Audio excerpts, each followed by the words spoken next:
goes on behind these eyes? You don't know the loneliness hidden inside. You don't know I wanna eat you up alive. Come and get to know me, my type of wild. I'm the kind that spins you and hangs you dry. Well, I'm already on to another side. If you gave me your whole life, I would still have room for more. Cause I've got that appetite.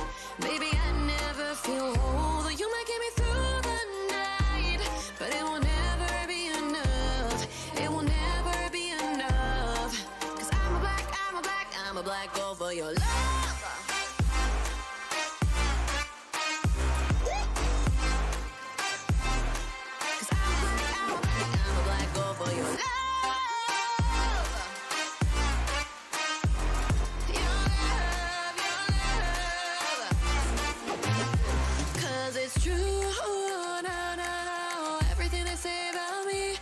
Suck you, na na na, to my center of gravity. Cause it's true, na na na, everything they say about me. I'll love you like a supernova, burned into you like a shooting star. Always craving for you to come to me. Though this way of life, no, it ain't healthy, but ain't no other way, it's just what I need. I want all your soul, I want your body. I'm the type that licks her play clean. Don't wanna let out, wanna you can eat. So, ich würde sagen, wir hören jetzt den ganzen Song zu Ende. Hat jetzt schon lange genug gedauert. Danke, dass ihr so lange dran geblieben seid. Und jetzt fangen wir mal heute mit dem Thema an. Ich habe mir mal gedacht, dass wir werden heute einfach mal die ganzen Erweiterungen nehmen und die ein bisschen bewerten, was wir denn so am geilsten finden und was ihr denn so darüber denkt. Ich habe parallel hier den Stream offen und sehe gerade, es sind so ungefähr 10 Sekunden Verzögerung, deswegen nicht wundern, wenn ihr was in den Chat schreibt, sehe ich das ungefähr. Also ich sehe es direkt, aber wenn ich darauf reagiere, hört ihr das erst 10 Sekunden später. Deswegen kann ich irritiert sein, so ungefähr 10 Sekunden. Also was machen wir genau, fragt Graviban gerade. Wir wollen einmal uns die ganzen Erweiterungen von Gravitrax vornehmen, machen ein kleines Ranking, was findet ihr am geilsten, gucken mal, was sind so die Vor- und Nachteile, ihr könnt ja gerne mitdiskutieren im Chat.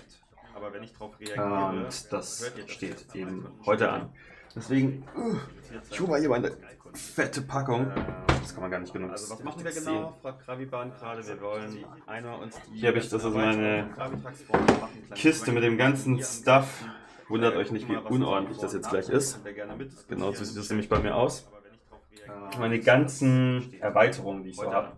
Alle mal in einer Kiste. Fette Packung. Nenn ich so. Trax Trailer ist doch süß, komm. Oder Jakob. Jakob ist auch gut. Kiste mit dem ganzen. So. Und was wir nachher noch machen, ist hier mal diesen Balls und Spinner auf, weil den habe ich immer noch verpackt hier liegen. Das machen wir dann danach. So, es gibt genau 3 Erweiterungen, die ich nicht habe. Wie wollen wir damit umgehen? Die kann ich hier nicht direkt zeigen. Wir machen sie aber trotzdem mit in das Ranking rein und ihr müsst einfach von euch sagen, was ist euch da so am liebsten von, wo würdet ihr das einordnen. Und dann ist noch die Frage, wie machen wir das, ohne dass wir uns die ganzen Köpfe jetzt zerhauen und sagen, nö, das eine ist viel geiler als das andere. Also wir stimmen einfach ab, okay? Also dann würde ich sagen, ich mache mal parallel hier eine Excel-Tabelle auf. So, passt auf. Eine Excel. Dann mach ich das so. Hier das mal. Mach mal hier eine Bildschirmübertragung an und zieh mal die Kamera mal ein bisschen kleiner. So. Machen wir es so, okay? Alles klar. Jetzt haben wir hier eine Excel-Tabelle. Ich versuche euch das gleich ein bisschen größer zu machen. Dann machen wir Ranking. Also der Rankingplatz. Dann machen wir die Erweiterung. Und das war's. So. Also machen wir 1, 2, 3, 4, 5, 6, 7, 8, 9, 10. Und noch mehr. Wir müssen ein 1000 mal herrücken. Kennt den Lachs. Ranking. Wir hören dich doppelt. Rankingplatz. Dann machen wir die Erweiterung. Ihr hört mich doppelt. Und das war's. Okay. So. Also machen wir 1, 2, 3, 4, 5, 6, 7, 8, 9, 10. Und noch mehr. Wir müssen ein 1000 mal herrücken. Hört ihr mich immer noch doppelt? Sonst machen wir es so. Jetzt müsste das Doppelte eigentlich weg sein. Könnt ihr mal kurz rückmelden. Boah. Excel, ganz Programm. Oh yeah. Hightech. Technologie hier. Hört euch nicht mehr doppelt. Sehr gut. Okay. Mit welchem Teil fangen wir an? Ich würde sagen, ich nehme einfach immer eins raus. Wir machen das so querfeldein, einfach durch und fangen mal an mit. Wir fangen mal an mit dem Flip. Ich hoffe, ihr könnt das sehen. Ich habe irgendwie keinen geilen Tisch hier neben mir liegen, wo ich das mal so ablegen kann. Ich mache das immer so. Also. Ich nehme hier mal meine Kamera. Fand ich gut, ist weg. Perfekt. Also. Flip als erstes, Leute. Was haltet ihr davon? Gut, schlecht. Wir haben jetzt erstmal das erste Produkt. Das heißt, wir werden den erstmal einwickeln. Aber worum es mir eigentlich vor allem geht, ist, dass wir im Chat mal so ein bisschen darüber reden, was ist geil daran, was ist schlecht. Die Vertikalerweiterungen gehören dazu. Ja, ich sag euch gleich mal, Stream ist aus? Stream ist nicht aus. Guck mal, die Leute schreiben noch voll. Flip ist gleich geil. Graviband, fall deine Videos voll. Ja, Graviband, seine Videos sind richtig nice, auf jeden Fall. Kommt man nicht drum rum um den Kerl, ne? Stream ist aus, muss man aber. Nee, läuft noch alles. So. Alles klar. Flip hat halt, finde ich, den Vorteil, erstens ist es ein Teil, was die Kugel nach oben bringt. Ich finde, meiner Meinung nach könnte Ravensburger viel mehr Teile rausbringen, die sich irgendwie aufladen lassen und die Kugel dann nach oben bringen. Gibt es wie viele? Kaskade, Flip, Gaußkanone. Habe ich was vergessen? Meiner Meinung nach 3 Stück. Lass mal ein bisschen Musik im Hintergrund anmachen. Es ist ein bisschen ruhig hier, oder? Was haltet ihr davon? So ein bisschen leise Musik. Würde ich sagen, stört nicht. Ach, warte, nee, dann hört ihr mich wieder doppelt. Das wollen wir nicht. Wir lassen es so, wie es ist. Flip ist ganz cool. Kommt hoch, leider nur ein halbes Jahr. Dann nicht mehr so gut. Nach einem ganzen Jahr ist er nicht mehr so gut. Zählen die vertikale Erweiterung dazu? Ja. Die nehmen wir mit rein. Die 3 Erweiterungen, die ich nicht habe. Jumper, du hast recht, Niki. Hammer und Jumper bringen das auch noch nach oben. Und der Lift, ja, der Lift ist halt so schwierig zu beurteilen, weil der Lift ist ja eigentlich auch nur mit Knopfdruck zu betätigen. Also ja, er bringt die Kugel nach oben. Ja, eigentlich schon, ja. Man muss halt manuell eingreifen. Ich feiere eigentlich Bahnen, auf die man einmal draufdrückt und dann fahren die von alleine. Beim Lift ist es halt so, wenn wir dann unsere YouTube-Videos hochladen und du hast so einen Lift eingebaut, bringst du eine andere Kugel nach oben, indem du auf den Knopf drückst. Das ist immer blöd, du hältst die Kamera, gehst hinterher und dann Stopp, drückst drauf und dann geht's weiter. Ich finde, du kannst mittlerweile einfach mit diesen Schienen, die es gibt, die ja einfach so dazwischen klemmen, unten fährt die Kugel gegen die Schiene dagegen und dann fährt die oben weiter, ist eine bisschen elegantere Lösung, finde ich, im Gegensatz zum Lift. Aber das ist nur meine Meinung. Und Katapult, wie viel wir vergessen haben. Okay, also, Flip setzen wir mal auf Platz 1. Bringt die Kugel nach oben, ziemlich geil. Muss man vielleicht sogar unterscheiden. Wir machen mal noch ein zweites Ranking auf. Und zwar sind das, wie nennen wir jetzt diese Steine, die nach oben bringen? Wir nennen sie mal, habt ihr Vorschläge? Wie nennen wir denn die ganzen Steine, die die Kugel nach oben bringen können? Wir nennen sie jetzt mal Tracy. Keine Ahnung, vielleicht haben wir gleich einen besseren Vorschlag. Okay, da machen wir mal ein separates Ranking, weil mich würde mal interessieren, welche Erweiterung ihr am meisten feiert, die Kugel nach oben bringt. So, soweit zum Flip. Ich finde, der hat halt den Nachteil, die Kugel kommt da rein und man brauchte bislang immer so eine transparente Bodenplatte, damit sie draufkommt. Seit der vertikalen Erweiterung ist der Flip geiler geworden, weil er die Kugel nicht nur nach oben bringt, es gibt auch mehrere Möglichkeiten, ihn einzubauen. Mit diesen Balkonen nenne ich die immer. Hochbringer. wir nennen sie Hochbringer. Bis jetzt das Beste.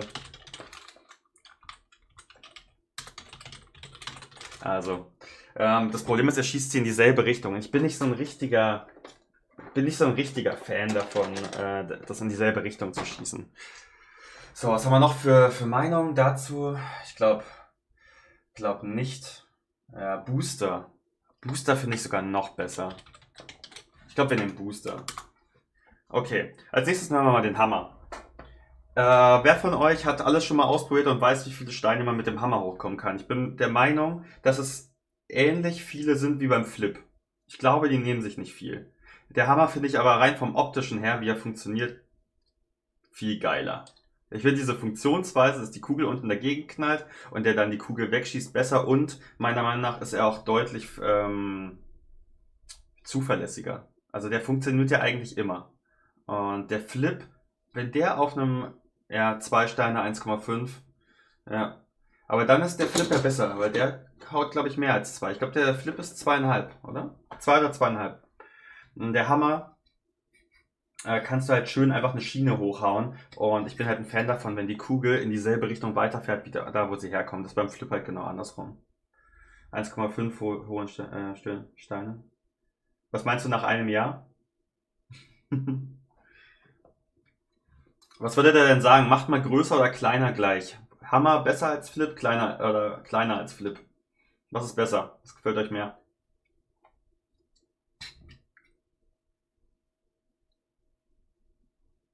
Flip 3 Höhensteine. Jetzt haben wir alles gehört zwischen. Achso, Flip ist 3. 3,5 sogar. War 3,5 nicht die Kaskade? Muss mal jemand ausprobieren parallel.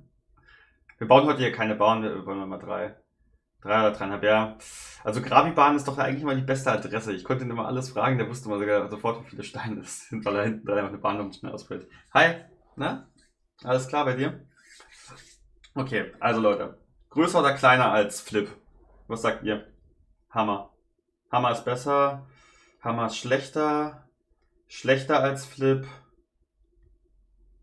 Jetzt haben wir 2, die schlechter sagen als Flip. Einer, der sagt, Flip ist besser. Ne, wir haben sogar schon 3, die sagen, Flip ist besser. 3 sagen, Flip ist besser. Einer sagt, Hammer ist besser. Meiner Meinung nach finde ich den Hammer besser, weil er zuverlässiger ist und ich bin ein Riesenfan von Zuverlässigkeit. Aber 3:2 reicht nicht aus. Ich warte mal noch ein paar Sekunden. Ja, Flip ist besser. Aber Luffy, seine Meinung habe ich schon gezählt. Hammer ist kleiner, okay. Also scheint wohl eindeutig eurer Meinung nach der Flip besser zu sein. Dann machen wir das so. Setzen wir den Hammer mal hier hin. Und wie sieht's aus? Als Booster ist er dann ja eigentlich auch unter dem Flip, ne? Was das angeht. So. Dann nehmen wir mal eins meiner Lieblingsteile. Ist jetzt ein bisschen klein hier in meinem Beispiel, aber die Spirale machen wir mal als nächstes. Feiere ich persönlich, weil ich die bei meinem Rennen immer super einbauen kann, weil die mehrfach benutzbar sind. Ich bin ein Riesenfan von allen Steinen, die man mehrfach benutzen kann. Flip ist auch zuverlässiger, okay, habe ich andere Erfahrungen gemacht. Aber ich bin auch immer der die auf die Balkone von der Vertikalerweiterung draufsetzt, weil man sie da am besten verwenden kann und sie selten bei den transparenten Bodenplatten benutzt. Da gebe ich dir recht, da funktionieren sie immer gut. So wie ich sie verwende, funktionieren sie nicht so gut, deswegen mag ich sie nicht so. Aber ihr habt ja mehrheitlich auch gesagt, Flip ist geiler. Hammer geht bei mir, ja. Also machen wir mit der Spirale weiter. Was haltet ihr von der? Ihr habt ja hier diese Excel-Tabelle. Ihr schreibt am besten zukünftig immer die Zahl rein, wo ihr sie hinsetzen würdet. Wenn ihr jetzt zum Beispiel eine 2 reinschreibt, würde das für mich bedeuten, ihr findet sie schlechter als Flip, aber besser als Hammer. Ja? Also so machen wir das Ranking einfach. Spirale ist 2. Also Iffe ist der Meinung, Platz 1 Flip, Platz 2 Spirale, Platz 3 Hammer. Muss man halt so sehen. Das Geile ist halt, oder sie hat ja einen Vor- und einen Nachteil. Es ist cool, dass man sie so bauen kann, dass sie eigentlich an 3 verschiedenen Stellen rausgeht. Das Einzige, was mich stört, ist, dass es eben nur 3 Stellen sind, wo man rausgehen kann. Man kann entweder sagen, er verläuft hier, hier oder er geht hier raus. Und das finde ich ein bisschen schade, dass diese Steine so gedrittelt sind bei einem Stein, der eigentlich aus 6 Teilen besteht. Ich finde es cool, wenn es ein Zwischenteil gäbe, was man einbauen kann, wodurch man das ein Sechstel verschiebt. Somit, dass man die Möglichkeit hätte, überall rauszukommen. Das ist ja vielleicht eine Idee. Ja. Spirale übelst gut. 1, 2, also wir haben jetzt 3 mal 1, 1 mal 2 bisher. Da sagen viele, dass bisher das Beste sogar ist. 1, ja. Gravit auch eine 1, If eine 2, Trackstrail eine 1. Teile ich die Meinung, teile ich. Bin ich auch dafür. Na, wie macht man das? Warte mal. Das hier geht eins runter und hier Spirale. Ich habe leider keine Spirale, kann man nur empfehlen. Also ich glaube, bei Spirale kann man echt nichts falsch machen, meiner Meinung nach. Was kostet sie auf Amazon? Nicht so viel, oder? Ich guck mal nach. Amazon Gravitrax. Die Seite, die jeder auf seiner Shortlist hat, ne? Spirale. Spirale 7,50 € steht hier. Also geht. Das Gute ist ja, wenn du eine Spirale kaufst, du hast ja da nicht nur eine drin, sondern es sind eigentlich zwei. Ne? Ich habe 6 Spiralen. Also das hier, mein Beispiel, was ich euch gerade hochhebe, ist ja nur minimal die Steine dafür verwendet. Eine Spirale ist ja zweimal so hoch ungefähr. Also von daher ist schon top. Also auch vom Preis her kann man nichts sagen. Kriegt man schon was dafür und sie ist halt flexibel. Okay. Dann setzt man die Spirale mal auf 1 und machen weiter mit dem wahrscheinlich witzigsten Gegenstand von allen, und zwar die Transfers. Und wir bewerten die Transfers jetzt mal ohne den Magneten von Kugelbahn, den ich hier dran habe. Ja. Also einfach nur die Transfers, wie ihr die findet. Meine Meinung zum Beispiel dazu ist, aber ich höre auch gerne eure an, schreibt sie gerne in den Chat rein, dass sie ein bisschen unflexibel, ja, also du kannst ja nur geradeaus und sie sind nicht so zuverlässig. Also sie geben die Kugel schon weiter, aber sie brauchen auch eine gewisse Geschwindigkeit. Also bei Mehrfachbenutzung mit diesen Magneten, irgendwann fällt sie mir komischerweise immer ein- oder zweimal links, rechts runter. Ich kaufe mir dieses Jahr noch eine Packung. 2, 3. Die meisten sehen die Transfers sogar sehr weit vorne. 3. Also alle sagen schlechter als Spirale, aber auf jeden Fall besser als Hammer. Jetzt streiten wir uns eigentlich nur drum, ob sie besser oder schlechter als Flip ist. Luffy sagt 4, also das schlechteste bisher. Ich finde die immer, so in der Masse sehen die geil aus. Ne? Wenn die so zu dritt hintereinander sind, ist dieser Spaß, dem zuzugucken, eigentlich viel zu schnell vorbei. So, von dem her. Luffy, ich würde dich bitten, schreib immer einmal rein, dann ist es für mich leichter, das so ein bisschen zu bewerten und zu sehen, was kommt wie oft vor. Ich habe es gelesen, die 4. Da muss man halt einfach immer abwägen. Ne? Also ich habe mir die damals gekauft und fand sie halt rein optisch einfach genial, dass die Kugel da so drauf geht und es gibt das so weiter. Ich konnte gar nicht glauben, dass es geht. Der einzige Nachteil ist, du verlierst pro Stein einen Höhenstein, wenn du das verbauen willst. Das ist halt schon eine Hausnummer, wenn es um Höhe geht. Also damit holst du die Kugel sehr schnell sehr weit runter. Das muss man halt auch sehen. Aber jetzt muss man mal gucken. Ihr habt 2, 2, 3, 3, 4 geschrieben. Ja, da braucht man viele Höhensteine. Das stimmt halt, ne? Aber wir haben jetzt mehrheitlich, also ich würde mal sagen, im Schnitt haben wir jetzt 3. Was verstehst du mit einer Packung Transfers? Also einmal, das sind ja 3 Stück in einer Packung, ne? Ich würde sagen, im Schnitt waren wir jetzt bei 3. Also schlechter als Flip, aber besser als Hammer. Dann würde ich sagen, wir setzen den Hammer mal runter. Wir können ja am Ende nochmal diskutieren und hier nochmal was wechseln, aber dass wir so ganz grob mal eine Reihenfolge haben. Dann setze ich den Transfer jetzt mal auf Platz 3 vorläufig. Trackstrail, wie viel hast du? Ja, hau mal raus.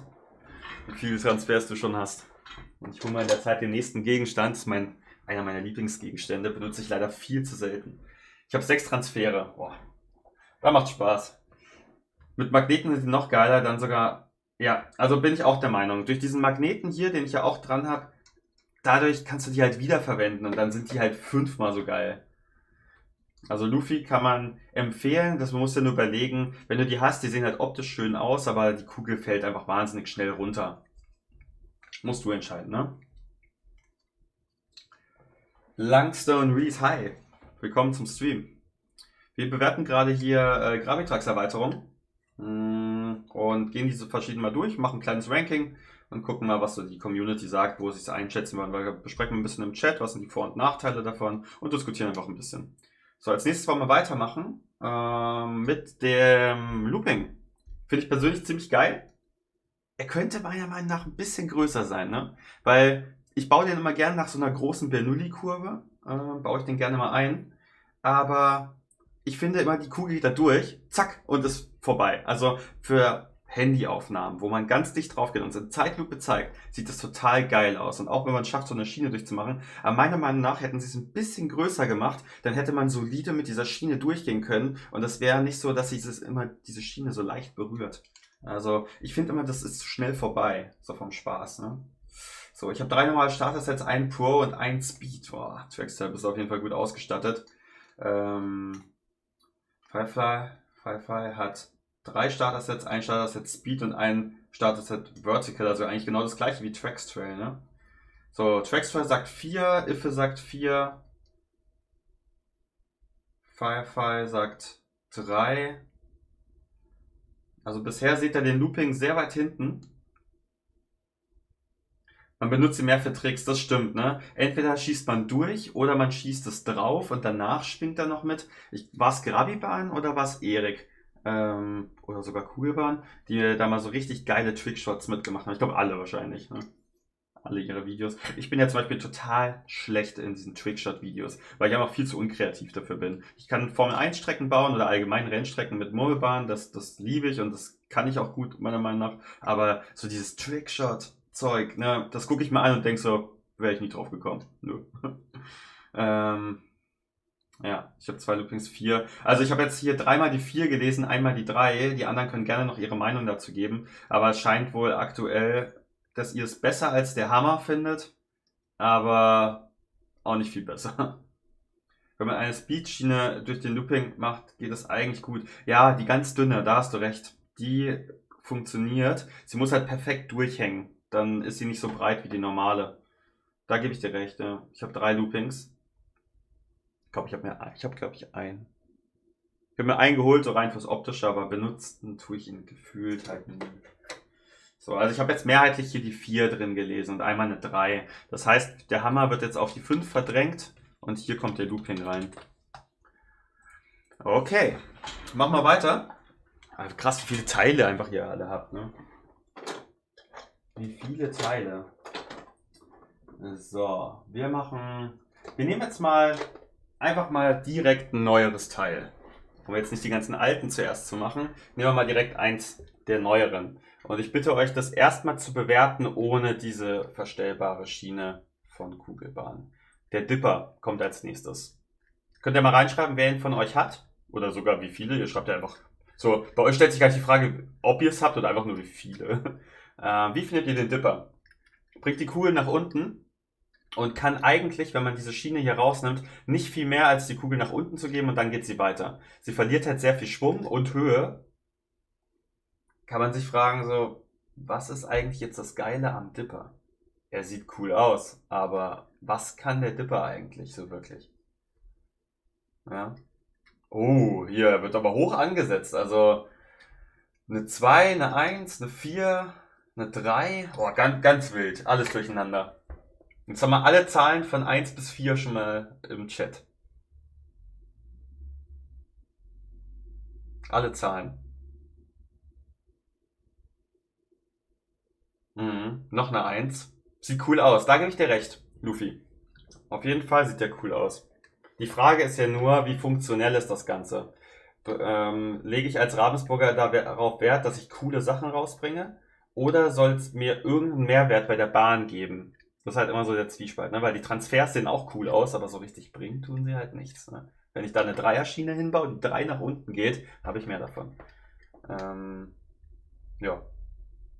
Also jetzt haben wir eine 2, eine 1, noch eine 1. Kann man wiederverwenden. Da gebe ich dir recht, das ist geil. Wiederverwendbare Teile, wobei man bei dem ja sagen muss, wiederverwendbar ja, wenn die Kugeln nicht zu nah hintereinander sind. Also am besten eine Weiche davor bauen, falls man, wie bei mir, Rennen fährt und 2 Kugeln sind hintereinander, dass die sich vorher bei der Weiche trennen, sodass nur eine durchkommt, weil die zweite wird runterfallen. Ich bin weg, alles klar, Traxwell. Danke, dass du da warst, ne? Mach's gut. Jetzt haben wir halt eine ganz wilde Auswahl an Ziffern. Also es ist jetzt ganz schwer zu bewerten, wo wir den jetzt einordnen. Wir haben zweimal die 1, einmal die 2, einmal die 3 und einmal die 4. Also er ist auf jeden Fall schon mal über Looping und Hammer. Aber hier haben wir ganz viele Meinungen. Ich hätte jetzt gesagt, wir setzen ihn auf 2, weil wir zweimal die 1 gehört haben und das so der Schnitt wäre. Und dann können wir am Ende das immer noch wechseln.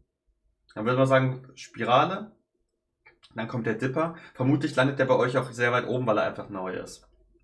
Und neu ist irgendwie immer besser. Ich komme mal wieder, alles klar, ne? Wundersame Lego-Welt, hi, willkommen zum Stream. Auch für dich kurz, wir bewerten Gravitrax-Erweiterung, machen ein kleines Ranking, diskutieren ein bisschen drüber, was sind die Vor- und Nachteile. Die Leute schreiben immer in den Chat, wo sie es an welcher Stelle jetzt einordnen würden und so gehen wir einfach alles nach und nach durch. Jeder kann so ein bisschen seine Meinung dazu sagen und wir gucken einfach mal, was den Leuten von den Gravitrax-Erweiterungen am besten gefällt. Boost. Ja, Boost gibt es nicht wirklich, ne? Der Dipper. Man kann durch eine Kugel von der geschlossenen Seite die Weiche wechseln. Stimmt. Darauf bin ich noch gar nicht gekommen. Stark. Funktioniert das gut? Also wenn du meinst jetzt, ich versuche mal in die Kamera so zu halten, die Kugel kommt jetzt von der Seite und drückt die Weiche, die sieht ja nicht aus wie hier, sondern es ist ja nur die kleine Spitze dann, drückt das rüber, aber selbst dann würde sie doch auch nur hochgehen und dann wieder in dieselbe Richtung zurück, oder? Sie kann ja nicht hochgehen und dann in die andere Richtung. Oder habe ich es falsch verstanden? Da habe ich auch schon ein Video von gemacht, dann werde ich mir das mal angucken, Hilfe. Okay, ich bleib dran, alles klar, super, ne? Schön, dass du da bist. Also ich würde sagen, wenn wir jetzt so die Stimme angucken, setzen wir es mal vorläufig auf 2 und dann schauen wir mal, was danach noch kommt und setzen hier mal den Dipper rein. Können wir nachher noch wechseln. Okay. So, dann hole ich mal das nächste Teil. Und jetzt werde ich mal die Diskussion ordentlich anheizen. Da bin ich mal gespannt, wie weit vor dieses Teil kommt. Und zwar die Kaskade. Haben wir wieder den nächsten Booster, den wir haben. Bin ich mal gespannt, was ihr dazu sagt. Ich habe eine ganz klare Meinung dazu, würde aber erstmal gerne den Chat lesen und wissen, was ihr so von der Kaskade haltet. So, ich habe ein Video dazu gemacht. Alles klar. Ich werde mir mal von Iffe und von Pfeiffer die Videos auf jeden Fall angucken dazu. 1. Iffe sagt auf Platz 1, also ganz oben. Bestes Teil. Dufi sagt auch 1. Schauen wir mal weiter. Pfeiffer 1, JB 0, Booster 1. Ja. War sogar auf beiden. Gravit sagt 2, findet ihn nicht so gut wie die Spirale. Aber da müssten schon einige Zweier und Dreier noch kommen, um den Kaskade. Ja, Thema Zuverlässigkeit, wenn wir das Ganze mal betrachten. Zuverlässigkeit bei der Kaskade eigentlich fast 100%, oder? Die Kugel, wie selten die sich mal hier verkeilt oder das nicht auslöst, ist echt minimal. Also Zuverlässigkeit von allen Boostern eigentlich am besten. Hat dann den Vorteil, dass sie nichts braucht, wie zum Beispiel der Flip, der entweder eine transparente Bodenplatte oder so einen Balkon bräuchte, um sinnvoll eingesetzt zu werden. Ist halt die Kaskade super, weil die kannst du einfach setzen, die Kugel fährt geradeaus weiter und kommt noch hoch und das Schöne an der Kaskade ist, dass sie noch richtig Schwung bekommt. Dadurch, dass 2 Kugeln von oben nach unten schwingen, ist es halt ein sehr viel effizienterer Hammer, der auch noch zuverlässiger ist. Gut in Kombination mit dem Trampolin. Das stimmt, die meisten nehmen einfach eine Kaskade, direkt hinten dran ein Trampolin, ich glaube danach 2 Höhensteine und fahren dann einfach weiter. Das sieht man sehr häufig in Videos. Aber ich bin da einer Meinung mit euch. Also die Kaskade, ich bin ja ein bisschen mit Ravensburger in Kontakt und wir schreiben sehr viel. Kaskade ist auch von den Erweiterungen mit das beste und meistverkaufteste, die meistverkaufte Erweiterung von Ravensburger. Also auf jeden Fall ganz dickes Ausrufezeichen hinter die Kaskade auf Platz 1. Und auch, wie ihr schon gesagt habt, bei dem Booster eigentlich ohne Diskussion auch auf Platz 1. Eben zuverlässig. Ich glaube 4 Höhensteine. Oder sind es 3,5? Es können auch 3 Höhensteine. Ah, du hast schon geschrieben hier. Lego Welt schreibt, die Kaskade finde ich super. Die gibt noch viel Schwung und man kann 4 Höhensteine hochbekommen. Eben. Also zuverlässig, sehr große Höhe im Vergleich zu den anderen Boostern und sogar noch die höchste Höhe mit viel Schwung. Also es gibt eigentlich nichts an der Kaskade, was irgendwie nachteilig ist. Wenn euch was einfällt, mich würde mal gerne die Kritik an der Kaskade interessieren, ob euch irgendwas einfällt. Ja, aber es ist nicht mehr so zuverlässig. Findest du? Okay. Manchmal habe ich auch 4,5 geschafft. Ja, es ist immer so ein bisschen so ein Fragezeichen, ne? Wie früh die Kugel diese Stelle verlässt und vielleicht noch ein bisschen nach oben fliegt oder nicht. 4 und 5, 4,5 sagen die anderen sogar. Ja, dann ist meiner Meinung nach auch unbestritten mit allen Kriterien der beste Stein. Und mir fällt halt auch nichts Schlechtes über die Kaskade ein. Irgendwie nicht. Und das Schöne ist auch, was ich mal ganz wichtig finde, ihr fahrt eine Bahn, drückt auf den Knopf, fahrt die Bahn ab, nehmt es vielleicht sogar noch auf. Und danach müsst ihr alles immer aktivieren. Was für ein Aufwand, was immer bei einer Gaußkanone ist, die wieder zu aktivieren, oder? Bei einer Kaskade, klick. Bei einem Flip, sage ich mal so, der ist relativ leicht hier dran befestigt. Wenn du den runterdrückst, dann passiert das mal ganz gern, dass dieser Stein wackelt oder du das komplette Ding runterreißt, bis du den wieder aktiviert hast. Aber es geht auch noch relativ einfach. Bei einer Kaskade ist es halt echt super einfach, genau wie beim Hammer. Einfach kurz dieses Schwingen einmal und dann ist fertig. Ja. Ja, ist besser als Spirale. Ja. Also da sind wir uns, glaube ich, relativ einig in der Masse, dass die Kaskade ganz oben mit dabei ist. Und dann würde ich sagen, gehen wir auch mal zu dem nächsten Booster, den ich hier noch habe. Und zwar der Jumper. Den habe ich einmal, weil er mich interessiert hat. Der hat ja Vorteile der hat ja was Besonderes gegenüber den anderen ganzen Boostern. Nicht nur, dass er die Kugel nach oben bringt, sondern der ist halt darunter sogar noch verwendbar dann als normale Gerade. Also er bringt die Kugel einmal nach oben, sie fährt und fährt danach nochmal durch. Ist nicht so schlecht. Aber gucken wir mal, was ihr dazu sagt. Ich kenne die ganzen Erweiterungen. Jumper geht am einfachsten. Ja, das ist halt, ne, fertig. Einfach runterdrücken, aktiviert. Das stimmt.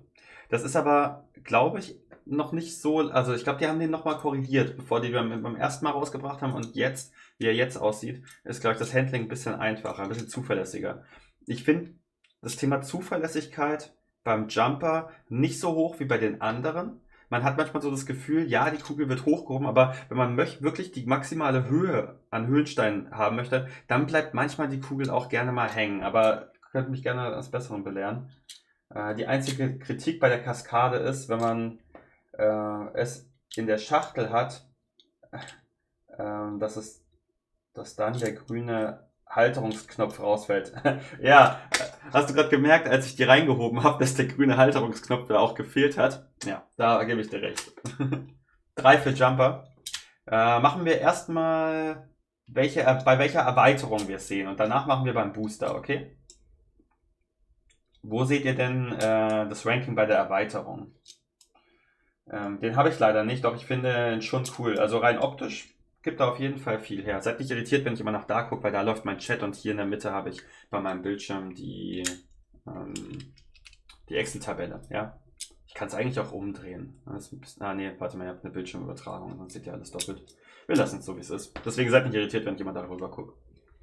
3,5 Höhensteine schafft der Jumper, was halt auch ordentlich ist. Ne? Ich habe 3 Jumper, ein neuer und 2 alte. Kannst du mir mal den Unterschied sagen zwischen dem alten und dem neuen, weil ich habe nur den neuen mitbekommen. Ich habe mit Gravitrax ich habe im Juni meine erste Gravitrax-Packung gehabt. Also Juni 2020. Und meinen ersten Jumper habe ich vor 2 Monaten bekommen. 3 Monate vielleicht? Keine Ahnung. So, jetzt kommen die ersten Zahlen rein. Wir gucken mal. 3 für Jumper, 4, 2, 3, ja. So im Schnitt sind wir jetzt genau bei 3. Also sprich schlechter als Spirale und Kaskade, aber besser als Dipper, Flip, Transfer, Looping und Hammer.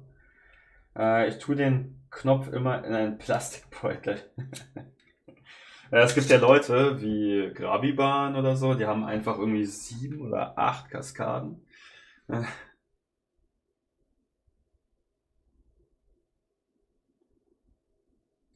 Der alte löst besser aus.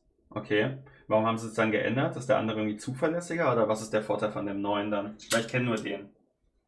Er schafft häufig nicht ganz 3,5, bleibt dann hängen. Genau das meine ich. Du musst eigentlich, wenn du die Zuverlässigkeit vom Jumper erhöhen willst, darfst du nicht seine komplette Höhe ausnutzen. Schau dir das Video von Kugelbahn an. Der hat es erklärt, aber ich weiß es leider nicht mehr. Stimmt, hast du recht. Ich habe morgen morgen eine Skype-Konferenz mit Steffen, also Kugelbahn, weil wir ja gemeinsam das nächste Video unser nächstes gemeinsames Video aufnehmen. Da werde ich mal mit ihm drüber diskutieren. Das ist eine gute Idee, Grabit, danke. Der Neue braucht mehr Schwung.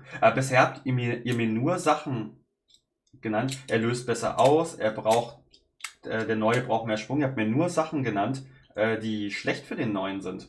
Gibt es denn nichts, was sich an dem verbessert hat? Der Alte lässt sich leichter auslösen, sogar durch Anstupsen. Also bisher kommt es mir so vor, als wäre er einfach nur schlechter geworden. Ihr habt mir bisher nur gute Sachen über den Alten gesagt. Ich würde sagen, wir setzen ihn bei 3 rein, oder? War so die einheitliche Meinung, also im Schnitt. Also einheitlich.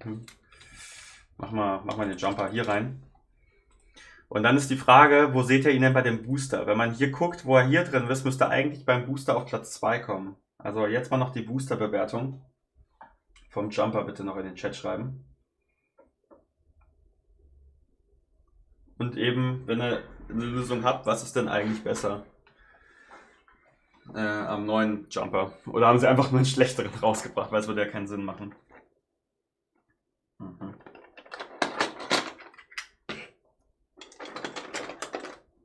Ich hoffe, es ist jetzt nicht zu laut beim Mikrofon, wenn ich hier rumkrusel. Am Kruscheln. Ich suche nur gerade die Teile zusammen.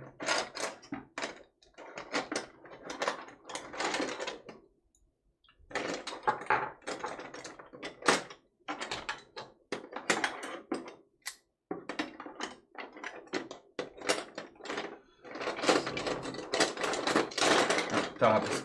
Alles klar. So, ja, jetzt mal erstmal gucken.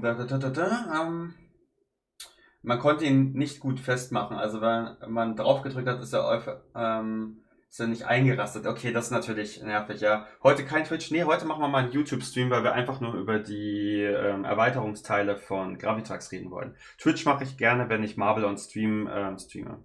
Auch für euch Leute, die jetzt hier das erste Mal bei mir auf YouTube zuschauen, falls ihr Bock habt und mich da noch unterstützen wollt, ich streame vor allem, also gefühlt zu 90% streame ich auf Twitch und nicht auf YouTube. Wenn ihr mich da unterstützen wollt und einen Twitch-Account habt, könnt ihr gerne mal, ich schicke euch mal den Link rein, mir da folgen. Da werde ich häufig auch Inhalte mit Gravitrax streamen, sind aber auch noch viele andere Inhalte, einfach auf was ich da Bock habe. Manchmal auch Formel 1 Rennen oder sonst was. Deswegen, wenn ihr da Bock habt, mich zu unterstützen, geht einfach mal bei mir auf den Twitch-Stream und lasst mal ein Follow da, das wäre super. Aber jetzt machen wir heute schön YouTube hier, ne? So, diese Autokorrektur, ja. Boost drin 2, ja. So, da haben wir eine 2, Boost 2, 2, 2, also ganz, ganz einheitlich, ne? Gut, brauchen wir nicht darüber diskutieren. Wir waren gerade beim Jumper. Jumper hier auf die 2, jetzt habe ich irgendwas verkackt. Ja. So, das hier runter und den Jumper auf die 2. So, alles klar. Okay, tschüss, mach's gut, gell? Luffy. Danke, ist da was. Hab kein Twitch. Ja, das geht vielen so. Deswegen versuche ich immer so eine Mischung zu finden. Wir sind jetzt hier zum Beispiel 14 Zuschauer. Also auf Twitch. Auf Twitch, ich gucke jetzt nicht auf Zuschauer, weil es mich ehrlich gesagt überhaupt nicht interessiert. Ich streame die Sachen, die mir Spaß machen, und wen es interessiert, guckt mir zu. Und ich bin jetzt nicht so, auch bei YouTube nicht, wie viel ist meine Abonnentenzahl und sowas, ist mir eigentlich jetzt nicht so wichtig. Klar, es ist schön, mir ist es am wichtigsten, Chataktivität, so wie jetzt hier, das macht Laune, aber ja, ist jetzt zum Beispiel, wenn ich jetzt hier sehe, 12 Zuschauer, würde ich auf Twitch niemals haben, weil die Leute, die meine Follower sind vor allem Leute, die Gravitrax interessieren, und das ist halt YouTube, ne? Deswegen, also 12 Zuschauer oder 13 oder was weiß ich, hat auch mal 19 hier auf YouTube. Das werde ich auf Twitch in den nächsten Monaten nicht erreichen. Auch wenn da habe ich ja vor allem auch weniger Follower. Ich habe jetzt hier 190, knapp unter 90. Von daher. So, praktisch ist, dass die anderen Kugeln durchlaufen können. Du meinst jetzt beim Jumper? Auf jeden Fall, das stimmt. Das finde ich halt auch cool. Ich nutze es leider viel zu selten aus, weil ich das immer wieder vergesse, dass man das machen kann. Was ist eigentlich mit Genau, ja, die anderen, Lukas, die kommen alle. Also die du hier in der Excel-Tabelle neben mir siehst, die haben wir jetzt alle schon verwendet und beziehungsweise behandelt. Und die anderen, die wir jetzt hier noch nicht sehen, die kommen alle noch. Ich habe 3 Erweiterungen nicht, das müsst ihr mir verzeihen, die kann ich dann nicht ins Bild halten, wir können aber trotzdem drüber diskutieren.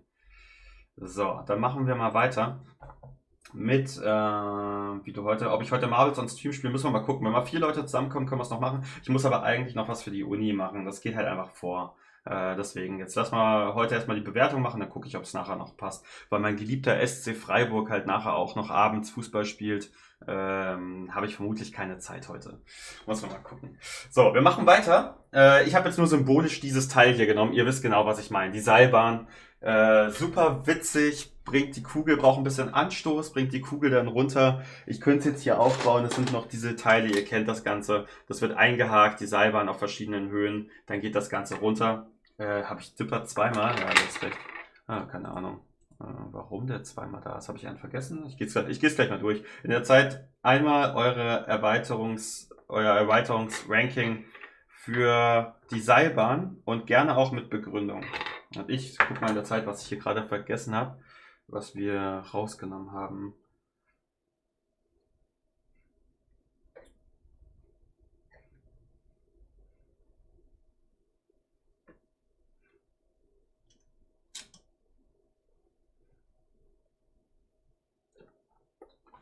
Der Jumper.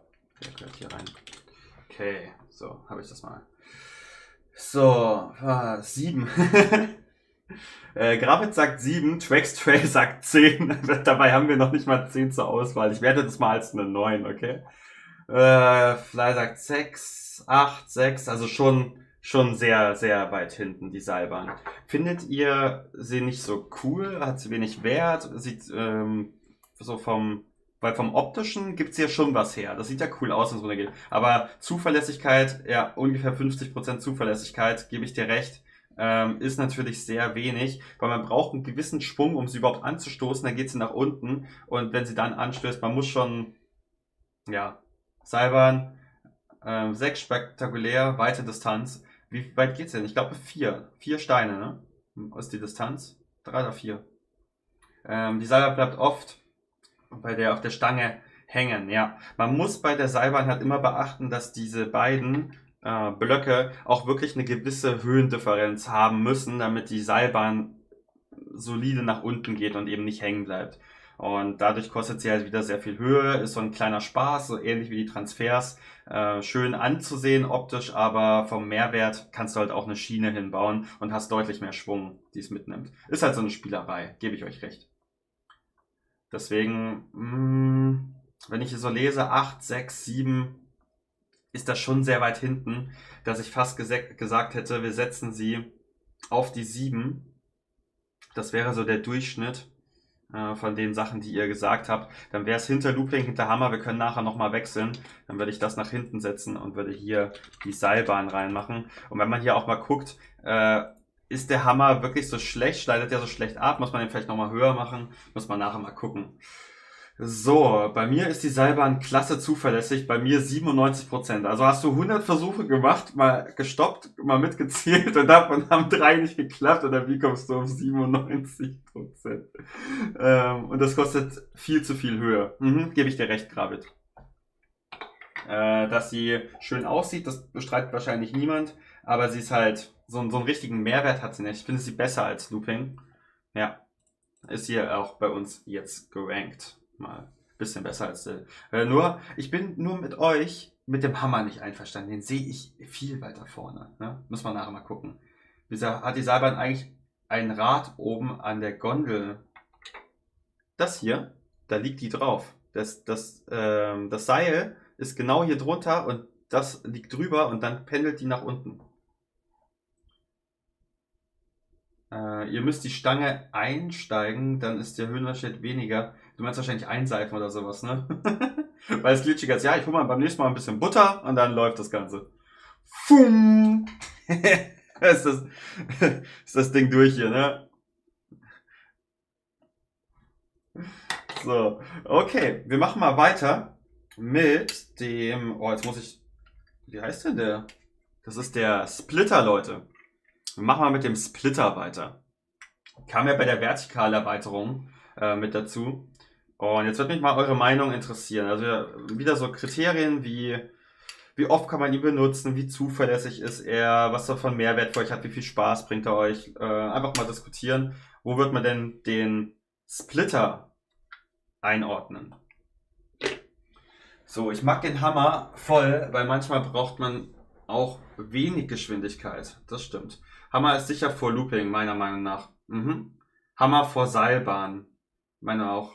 Also, ich würde mal pauschal die beiden nach hinten machen und den Hammer zumindest auf Platz 7 stellen. Das diskutieren wir mal nach dem Splitter aus. Weil ich sehe das auch so, dass der eigentlich weiter vorne ist. Meine auch. 5, 3. Jetzt haben wir 2 Bewertungen. Einmal eine 5, einmal eine 3. Also im Schnitt eine 4. Den habe ich. Sehr geil.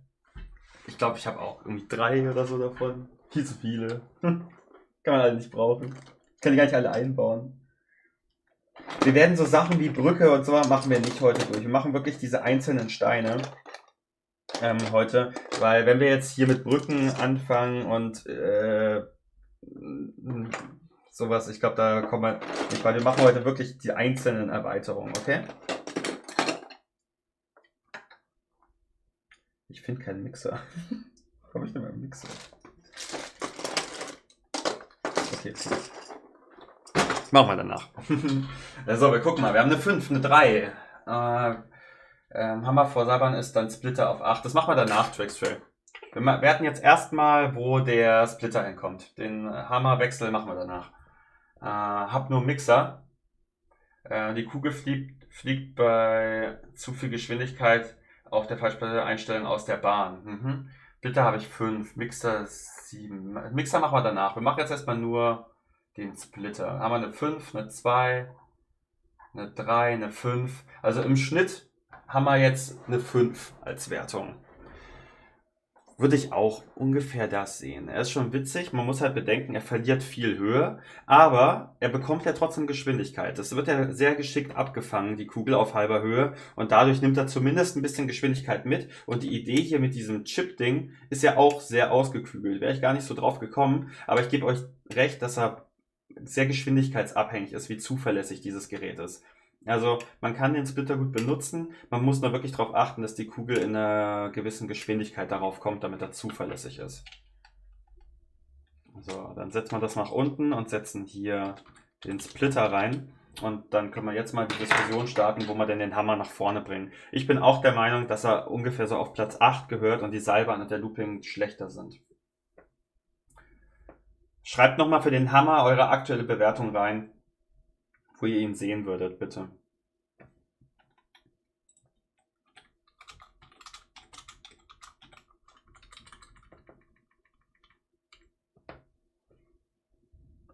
Aber Ranking passt auch. Ja, dass das nicht das Ranking von unserer aller Meinung ist, ist auch klar. Wir müssen es halt irgendwie gucken, dass wir es einheitlich hinkriegen. 0. Also ich sehe den Hammer tatsächlich auch so bei der 7, bei der 8. Ja, 7, 8, 7. Jetzt gucken wir mal. 8. Ich bin für 7, also haben wir jetzt gerade einen Unentschieden von 3, 3. Hammer 6. Okay, dann setzen wir setzen ihn auf 7. Und den Hammer hier hin. So. Kriegt ein kleines Upgrade. Looping jetzt auf dem letzten Platz, der Arme. Schon 16 Likes, ihr habt recht. Wie gesagt, ich gucke da nicht drauf. Ich lasse das einfach so ein bisschen so laufen. Hauptsache, ihr habt Spaß, ich habe Spaß, wir haben eine coole Zeit. Das ist das Wichtigste. Wie viele Likes am Ende, ja, schön. Ist cool. Freue ich mich auch immer drauf, wenn ihr da das bemerkt. Ist auch immer komisch, ne? Man hat immer bei Gravitrax, wenn man was hochlädt, viel mehr Kommentare von verschiedenen Leuten als Likes. Also die Leute denken eher daran zu kommentieren, als kurz auf diesen Like-Button zu drücken. Aber der Like-Button bringt natürlich beim Algorithmus viel, worauf es aber bei YouTube nur ankommt, weil sie es komplett umgeändert haben. Likes, ja, Klicks sind so unwichtig geworden, wenn man mal den Algorithmus von YouTube anguckt. Das Wichtigste bei YouTube ist Watchtime. Und die ist gar nicht so leicht zu kriegen. Watchtime ist mit Abstand das Wichtigste, damit du im Algorithmus bei YouTube nach oben rückst. Hui, so, jetzt haben wir aber viel reingekriegt. Okay, Splitter Messer gehören zu Pro. Da hast du recht, ja. Aber wir mischen heute alles zusammen. Ich kann auch immer nicht streamen. Chris, das ist schade, aber müssen wir mal gucken. Das kriegen wir schon hin. Looping und Seilbahn. 10. Ja, das ist richtig. Also wir machen mal mit dem nächsten Teil weiter. Und zwar, ich habe jetzt mal repräsentativ, weil ich habe den FlexTube nicht. Deswegen habe ich euch mal repräsentativ jetzt hier diesen anderen Tube mitgebracht. Bitte das zu entschuldigen, ich habe den FlexTube noch nicht. Ihr wisst aber, welchen ich meine. Den kann man hier nehmen und dann auseinander und verschieden zusammensetzen. Ist jetzt einer der neuesten Erweiterungen. Und da würde mich mal eure Meinung interessieren, wo ihr denn den neuen FlexTube einordnen würde, was ihr da für Vorteile seht. Vielleicht auch gegenüber diesem Gerät hier. Ja, Looping vor Seilbahn. Können wir nachher gerne einmal diskutieren. Ich habe es ja schon zweimal gehört. Ich kann es jetzt auch umändern. Dann machen wir das so. Dann seid ihr auch zufrieden. Machen wir das noch. Nachher machen wir noch mal ein Abschlussranking und dann diskutieren wir noch mal, was nach oben und was nach unten geht. So, jetzt machen wir mit dem FlexTube weiter. Eins, bestes Teil, was jemals rausgekommen ist. Vorteil vom FlexTube gegenüber dem hier, er geht durch eine transparente Bodenplatte durch. Ihr könnt ihr dann ransetzen und der blockiert nicht mehr und kommt dort ran. Die haben auch nicht ohne Grund diesen kleinen Schlitz hier dazwischen gemacht, den man sieht. Beim FlexTube haben sie das ein bisschen besser gelöst, weil der sehr viel eckiger ist und damit durch die Löcher von der transparenten Bodenplatte durchgeht und sehr flexibel dadurch wird. Oh, da haben wir ganz wilde Zahlen. Jetzt muss man mal gucken, wie wir das zusammenkriegen. 1, 4, 5, 4, 7. Gerne noch ein paar mehr Meinungen rein, dann wird es für mich leichter. Es sei denn, sie spreaden noch mehr auseinander. Aber so im Schnitt sind wir jetzt ungefähr bei 4. 4, 5. Aber manche sagen halt wirklich, das ist das Geilste überhaupt. Manche sagen, ja, sehe ich nicht so weit vorne. 3 ist halt so wie Spirale, aber mehr Schwung und in alle Richtungen. Nicht wie bei Spirale durch Bodenplatte. Also wenn man ihn mal direkt mit der Spirale vergleichen sollte, bin ich auch der Meinung, dass er fast schon geiler ist. Ich bin aber auch der Meinung, dass wir Spirale hier ein bisschen zu gut bewertet haben. FlexTube habe ich leider nicht. Ja, geht mir genauso. 3, 4, okay. Wir sind jetzt auf jeden Fall irgendwo im Bereich Jumper, Dipper, so hier, dass wir ihn schon richtig gut einranken können. Machen wir es mal so. Wir nehmen ja den Jumper als Referenz. Ist schwierig zu bewerten, ich weiß, weil es zwei verschiedene Sachen sind. Na, eigentlich ist es leichter mit dem Dipper zu vergleichen, aber ich möchte gerne wissen, ob es für euch Platz 3 oder Platz 4 ist. Ist es besser oder schlechter als der Jumper? Noch eine 5?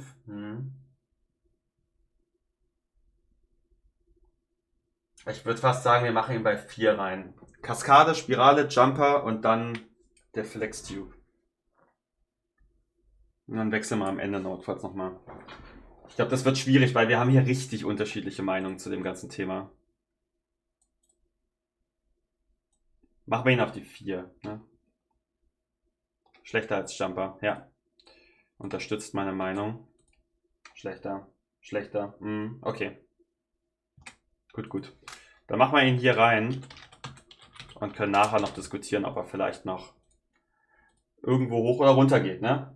Jumper bringt Höhe, ja. Das sind halt Booster, sind insofern immer ganz geil. Wir müssen jetzt mal gucken. Ich habe noch ein Teil und danach geht es dann an die Steine, die ich selber nicht habe. Deswegen machen wir jetzt mal mit dem, ich glaube, es ist der letzte Booster. Und der wird, glaube ich, für eine Menge Diskussion sorgen. Würde ich gerne, aber auch Spirale muss etwas runter. Ja, Spirale, machen wir das mal zuerst. Spirale ist meiner Meinung nach auch ein bisschen zu hoch. Wo würdet ihr denn die Spirale eher sehen? Spirale wohin? Ich habe die neuen Erweiterungen noch nicht, das macht nichts. Notfalls gibt es ja auch ein paar YouTube-Videos, die man sich bestimmt schon angeguckt hat, wo man mal gucken kann, wie einem das denn so gefallen könnte. Ja, ihr seid so krank, Leute, ne? Wie viele Leute hier gerade sind. Heftig. Booster ist auch rausgenommen. Die kommt als nächstes. Spirale auf 4. Also einfach nur hinter den Jumper noch. Spirale bleibt bei mir auf 2. Okay, sagt Gravit. Trackstrail sagt 4. Lukas Horn sagt 3. Lego Welt sagt 4. Firefly sagt 5. Lukas Horn sagt 3. HPR sagt 6. Lenny Penny 4. Er scheint so im Schnitt so ein bisschen so eine 4 zu sein. 4, 5. Eins weiter runter, also 3. Ja, ich hätte auch so 4, 5, ne? Das ist so im Schnitt. Muss mal überlegen, ob wir ihn hinter den Flex-Tube setzen. Weil ihr müsst ja eigentlich, die lassen sich super vergleichen. Vergleicht mal die Spirale mit dem Flex-Tube und überlegt euch, was geiler ist. Wenn ihr sagt 4, dann findet ihr es besser als der Flex-Tube. Wenn ihr sagt 5, findet ihr es schlechter als der Flex-Tube. Schreibt mal 4 oder 5 rein. Und vergleicht es mit dem Flex-Tube. Weil beide gehen nach unten. Flex-Tube vielleicht ein bisschen flexibler. Dafür sieht die Spirale vielleicht cooler aus. Geht er auch immerhin in 3 Richtungen? Sagt ihr mal. Einfach nochmal neu die Zahlen reinschreiben. Und dann gucken wir nochmal. Macht mal nur 4 oder 5 bitte. 4, wenn es besser als FlexTube ist und 5, wenn es schlechter sein soll. 4,5. Lego Welt, das hilft mir nicht. 4, also besser. Spirale besser als FlexTube. Ich warte mal noch 2, 3 Meinungen ab. Spirale, Höhen, Einsparbar, Flex nicht. Das stimmt. Ja, das habe ich noch gar nicht beachtet. Die Spirale ist ja doch fast schon mehr flexibel als der FlexTube, ne? Einstellbar 4. Ja. Also scheint so ein bisschen auf die 4 hinauszulaufen. Dann will ich jetzt auch nicht, dass wir da zu lange rumdiskutieren. Wir machen den auf die 4. Wir machen, oh, was mache ich denn? Brauche ich gar nicht.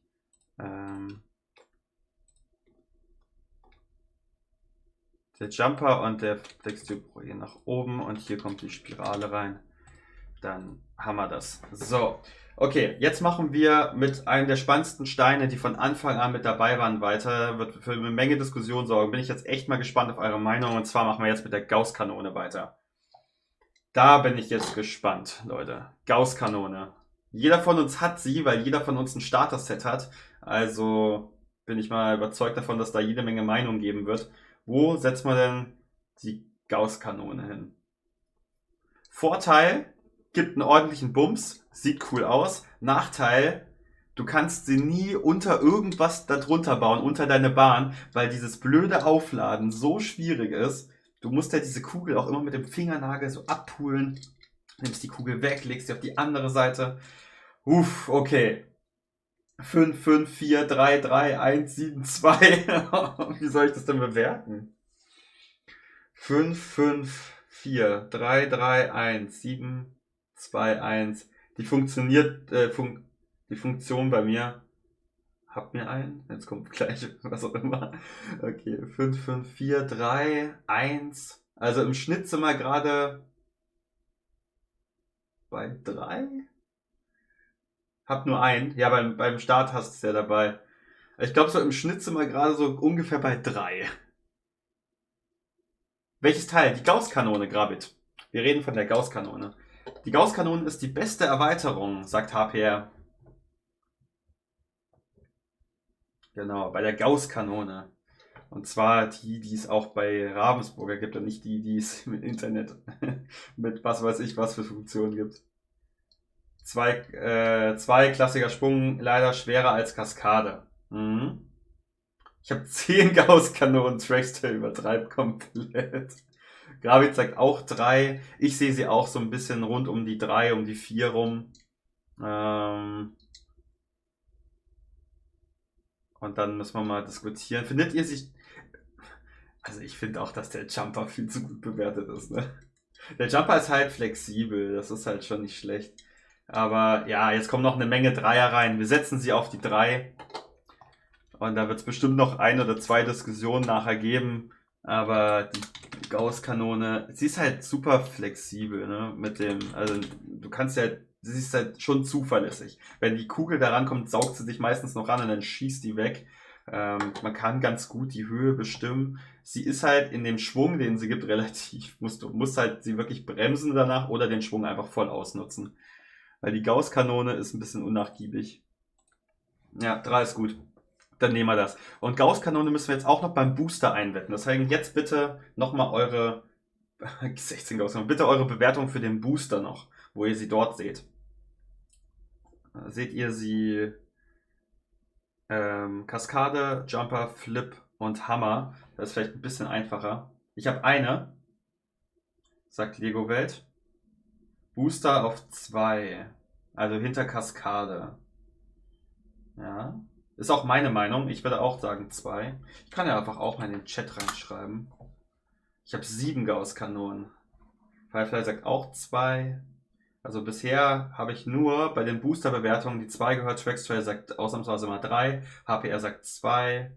Halis, hi, willkommen im Stream. Was ist der Booster? Booster haben wir alle Erweiterungen genannt, die die Kugel nach oben bringen können. Da wussten wir nicht so ganz, wie wir sie nennen sollen. Deswegen haben wir mal eine extra Kategorie gemacht, wo wir gesagt haben, wir nennen sie Booster. Und das ist einfach nochmal eine extra Kategorie, wo wir sagen, welcher ist der geilste Booster? So Thema Zuverlässigkeit, Spaß, Anwendung, Optik, alles Mögliche. Ja? Und wenn ihr jetzt beispielsweise sagt 2, dann würde das bedeuten, er soll jetzt auf Platz 2 kommen. Dann würde der Jumper bei der Booster-Bewertung hier alle eins runterrutschen. Damit du die Bewertung verstehst, die Leute gerade in den Chat reinschreiben. Aber wir sind jetzt ziemlich eindeutig und sagen, die kommt direkt hinter die Kaskade. Da gibt es nicht viel zu diskutieren. Bin ich auch der Meinung, mach mal die Gauss-Kanone auf Platz 2. Die Kaskade gewinnt ein bisschen mehr Höhe und ist zuverlässiger. Da haben wir vorhin schon drüber diskutiert. Deswegen bin ich da auch der Meinung, dass 2 die beste Bewertung für die Gauss-Kanone ist.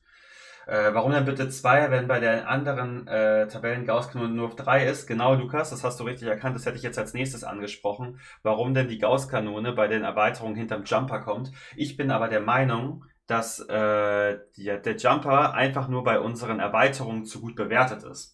Das würde ich nämlich gerne als nächstes diskutieren, ob wir den Jumper nochmal neu bewerten sollen, wo er denn aktuell in der Erweiterung hinkommt. Der ist meiner Meinung nach zu gut. Seht ihr das auch so? Ansonsten schreibt mal jetzt kurz rein eure Jumper-Bewertung, wo wir den hinsetzen sollen. Ob einfach nur auf Platz 3 und damit hinter die Gauss-Kanone? Oder sogar noch weiter runter? Hinter FlexTube vielleicht? Jumper? Bringt immerhin die Kugel nach oben, ne? Es gibt nicht so viele Booster. Sorry, schlechtes Deutsch, macht nichts, wir verstehen es trotzdem. Aber wenn er 2 muss er bei den anderen Kategorien auch 2 sein. Richtig, genau. Diskutieren wir auch, Hilfe sagt 4. Jumper 4. Also einfach nur tauschen mit der Gauss-Kanone und dem FlexTube. Ich finde Jumper und Gauss sogar gleich gut. 2, 4, 4, 4, 4. Okay, das sind sehr... Halis, nur einmal. Halis, bitte nur einmal deine Meinung reinschreiben, damit die anderen, damit ich es auch gut zählen kann. Das ist sonst unfair gegenüber den anderen. Spam mag ich hier nicht so. Deswegen einfach kurz dran halten. Einmal die Bewertung reinschreiben, dann habe ich einen Überblick im Chat und kann das so ein bisschen sehen, sonst muss ich hier die ganze Zeit scrollen. Dipper soll höher. Das machen wir nachher nochmal, dass wir nochmal wechseln. Wenn da eure Meinung nach was unfair bewertet ist, dass wir das nachher machen. Deswegen genau. Also Harleys bitte einmal nur die Zahl reinschreiben und dann ist okay. Beim nächsten Mal dann. Also, aber trotzdem, unabhängig von dem Gespamme gerade, bin ich trotzdem der Meinung, dass so einheitlich die Leute so 3, 4, 2, ja, das passt so, oder? Würde ich auch sagen. Mach mal ihn mal vorläufig bei der 4 rein, den Jumper. So. Und dann würde das auch mit der Tabelle beim Booster hier passen. Okay. FlexTube ein bisschen runter. Erstmal Hi, Gravitax 2019. FlexTube haben wir vorhin diskutiert. Waren die Leute eigentlich schon der Meinung, dass es hier ungefähr hinhört? Machen wir am Ende der Runde, diskutieren wir nochmal drüber, was wir noch ein bisschen wechseln. Das brauchen wir jetzt nicht anfangen, sonst wird man nicht mehr fertig heute. Okay. Wir sind jetzt mit den Erweiterungen durch, die ich persönlich habe. Wir haben jetzt noch eine Menge andere, die ich nicht zu Hause habe. Wir fangen jetzt mal an mit dem Vulkan. Weil der Vulkan habe ich selber überhaupt keine Erfahrung damit, wie zuverlässig der ist, wie stark die Kugel da ran muss. Deswegen wäre ich jetzt mal auf eure Meinung gespannt. Wo setzt man denn den Vulkan ran? Ich hoffe, ihr wisst alle, was ich mit Vulkan meine. Ansonsten Bilder, Vulkan. Ich rede von dem hier. Den wollen wir als nächstes bewerten. 7,50 € sind relativ einheitlich mittlerweile gefühlt auf Amazon, die Preise. Ne? Diese ganzen alten Erweiterungen pegeln sich alle so ungefähr bei den 4 € so ein. So, gehen wir wieder zurück hier. Und schauen mal. Passt schon. So, 6, 4, zwischen 5 und 6, 6. Ja, haben wir bisher 6 oder 5 haben wir als Schnitt. Transfer hoch. Mach mal nachher, Gravit. Verschiebung hier in dem Ding mach mal nachher. Vulkan 11, Vulkan ist kacke. Vulkan 8, okay, doch noch ein bisschen. Zuverlässigkeit 35%, deswegen 6. Habe ich leider keine Erfahrungswerte, was die Zuverlässigkeit angeht. Ich kann mir aber vorstellen, dass er nicht so zuverlässig ist mit der Kugel, die da ran muss. Also ein bisschen Schwung braucht sie ja, um den zu aktivieren. Sie kann 3 Kugeln gleichzeitig, wenig Schwung. Also eure Bewertung ist auch nicht so gut, 6 und 7. Ich habe jetzt am meisten 6 tatsächlich im Chat gelesen. Hab mal einen positiven Ausreißer Richtung 4 und einen negativen Richtung 11. Leider keine Kugel in der Kiste. Du meinst, dass wenn man den Vulkan kauft, sind hier keine 3 silbernen Kugeln dabei? Das wäre natürlich doof. Aber ich gehe mal davon aus, dass jeder vermutlich genug Kugeln auch zu Hause hat durch diverse andere. Warum ein Dislike? Ach, das ist doch völlig egal, Iffe. Bewertung ist Bewertung, alles gut. Wer mich nicht mag, ist völlig in Ordnung. Da mache ich mir nichts raus. Ich bin 27, ich muss sowas abkönnen. Ja, alles gut. Bei mir geht Vulkan immer, ich kaufe mir noch 2. Es sieht auch geil aus, wenn du richtig viele Vulkane hast, kann das richtig cool aussehen, so mit Zeitlupen. Aber so ein einzelner, ja, mein Gott. Deswegen, so. Sind keine Kugeln dabei. Dann ist der Vulkan eigentlich nur schlecht, wenn du wirklich so, sagen wir mal, nur ein Starter-Set hast und dann noch einen Vulkan dazu kaufst. Dann ist es schon problematisch. Aber gehen wir mal davon aus, man hat so ein paar Erweiterungen sich schon geholt, dann sammeln sich ja doch so die ein oder anderen Kugeln an, oder? Ich bin mir jetzt nicht sicher, wo überall eine Kugel dazu geliefert wird, aber ich bin der Meinung, dass bei den neueren Erweiterungen sie meistens noch Kugeln dazu machen. Also zumindest was diesen Balls and Spinner zum Beispiel angeht. Ist doch nicht so wichtig wegen Dislike. Ja, eben. Das ist mir wirklich, also erstens ist der Dislike jetzt weg, ja, also ist die Person auch hier im Chat, vielleicht auch nur verklickt und mir ist es auch völlig egal. Ich habe sowieso einen pauschalen Disliker bei mir im Stream drüben, nicht im Stream, bei meinen YouTube-Videos.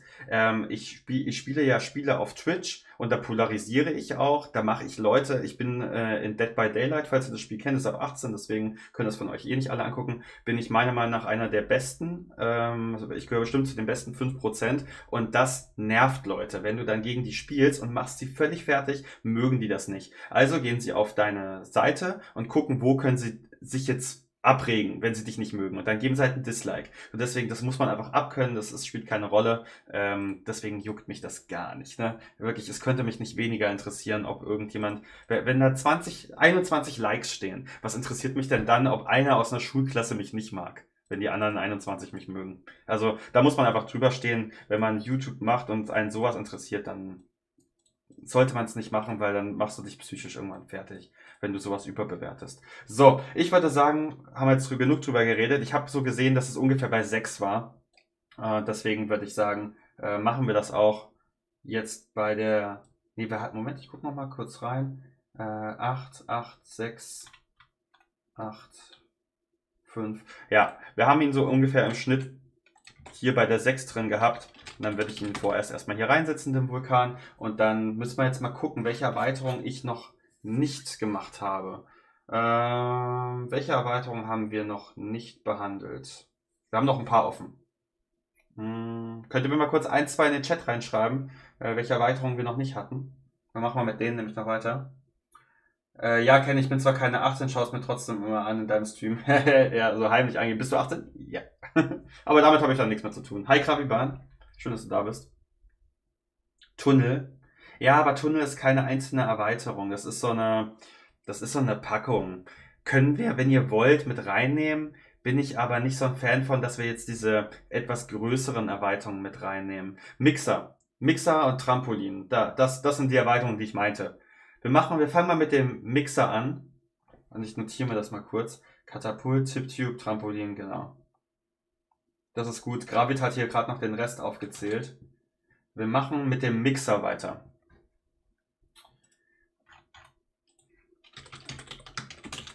So, alle, die nicht wissen, was der Mixer ist, blende ich einmal hier wieder als Bild ein. Der Mixer hat oben einen schönen Trichter. Ich liebe Trichter.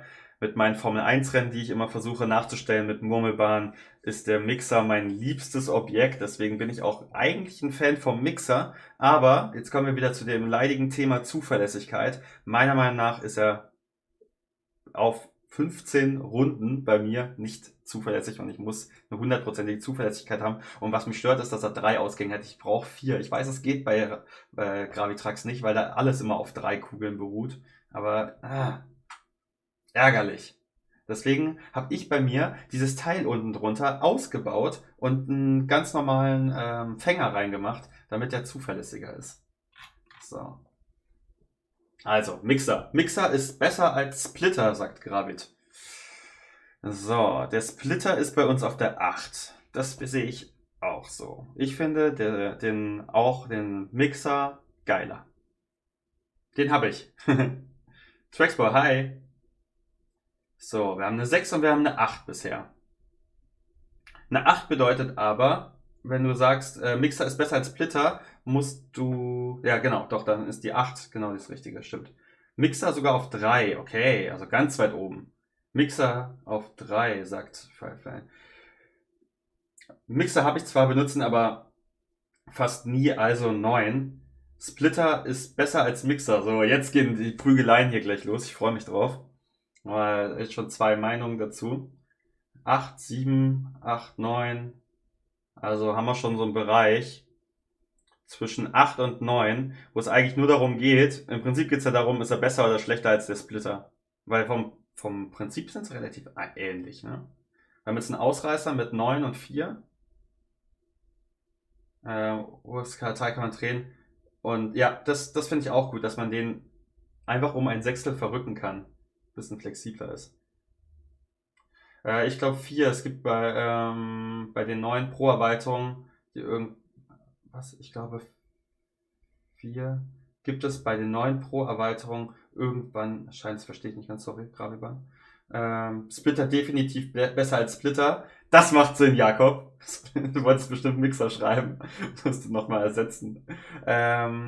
Wann kommt ein neues Rennen? Wenn du meine Formel 1 Rennen meinst, dann bald. Wenn du das nächste Rennen von meinem Turnier meinst, dann vermutlich Sonntag oder Montag, weil ich mich morgen mit Kugelbahn treffe per Discord und wir das gemeinsame Video aufnehmen. Das dritte Video von meinem Turnier wird auf Kugelbahn seinem Kanal erscheinen. Dort seht ihr mein Gesicht, so wie jetzt, wie ich das Ganze kommentiere. Er wird auch mitkommentieren. Wir machen das beide im Team zusammen. Und wir werden es aber auf seinem Kanal zeigen, weil mir das auch mehr bringt.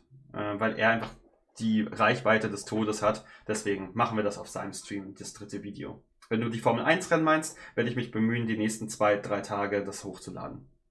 So, Splitter definitiv besser als Mixer. Nein, Mixer besser. Mixer besser als Splitter.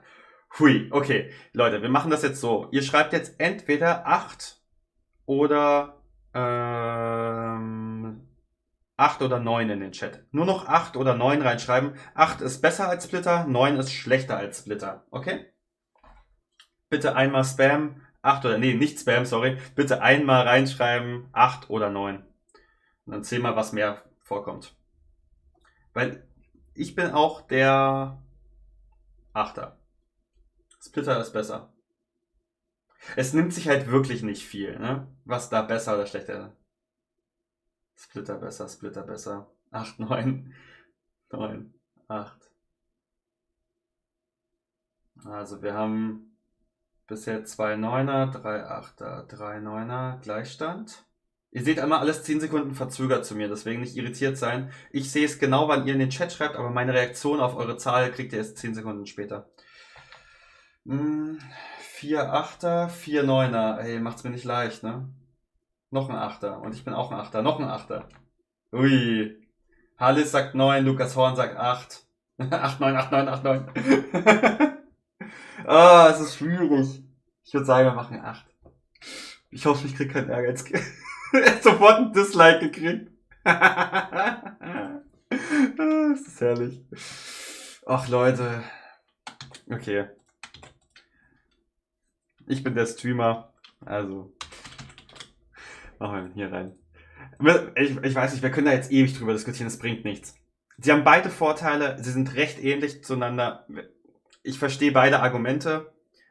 Ich finde den Mixer cooler, wenn man ihn etwas umbaut. Sagen wir es mal so. Und ich feiere dass beim Mixer, man kann das Teil hier oben ja rausnehmen und einfach so einbauen und hat dann 3 Zugänge. Das gibt es vorher bei keinem anderen Set, dass man einen Trichter mit 3 Zugängen hat. So. Das war jetzt auch eine heftige Diskussion. Okay. Wir machen mit dem Trampolin weiter, um mal von dem Thema abzulenken, das ich jetzt gerade für euch entschieden habe. Wir machen mit dem Trampolin weiter. Und wer meine Streams gesehen hat, wird feststellen, dass dort noch nie ein Trampolin drin vorkam. Gravibahn wird wissen warum, weil ich wahnsinnig schlecht bin darin, die einzubauen. Ich kann das nicht und deswegen... Jetzt hast du einen Zuschauer auf Twitch und auf YouTube weniger. Jakob, der treueste Zuschauer. Nein. Die Hälfte meiner Watchtime habe ich durch ihn. Den habe ich nicht. Ja, Trampolin hat natürlich noch den Vorteil, dass dort noch so 2 Steine drin sind. Oh, ich habe einfach nur Trampolin eingeschrieben. Da sind noch so 2 grüne Steine drunter, die dafür sorgen, dass man so schiefe Sachen bauen kann. Das könnten die viel mehr solche Steine rausbringen. Warum muss ich mir ein Trampolin kaufen, um diesen Stein, der hier drunter ist? Warum muss ich mir dafür das Trampolin kaufen? Der ist so geil, dieser Stein, und der ist nur hier drin. Und so flexibel, den kannst du so viel in anderen Bereichen einsetzen. Das verstehe ich nicht ganz, aber ansonsten Trampolin halt super witzig, ne? So, wir haben eine 7, wir haben eine 2, 3, 5, 8... Es wird schon wieder schwierig hier mit euch. Okay. Ich weiß genau warum. Bei mir landet der auf 15. Blödes Trampolin, das nicht funktioniert. Und mich würde mal eure Meinung interessieren, wie langlebig ist denn eigentlich so ein Trampolin? Gehen die kaputt? Ich hab sie zwar auch, aber ich benutze sie ja nie, deswegen können sie bei mir nicht kaputt gehen. Ist bei euch schon mal ein Netz gerissen? Alles im Trampolin ist gut. Mhm. Ja, im Schnitt sind wir im Moment bei 5, 6, so ungefähr. Das ist Marketing. Das ist wie bei dem Starter-Set Speed mit den kleinen transparenten Ebenen. Kommt ja Jakob hier mit Marketing. Hallo. Ja, so macht man halt Geld, ne? Wenn du diese schiefen Steine willst, musst du ein Trampolin kaufen. Okay. Also so im Schnitt sind wir bei 5 und 6. Hi Luffy, willkommen zurück. Ja, im Schnitt würde ich sagen 5, 6. Halis sagt 10. Achso, ich muss mal ein bisschen nach unten gehen für euch, ne? Da wir gehen ein bisschen raus, damit wir... Wird für euch zwar kleiner, aber damit wir die ganzen Bewertungen sehen können.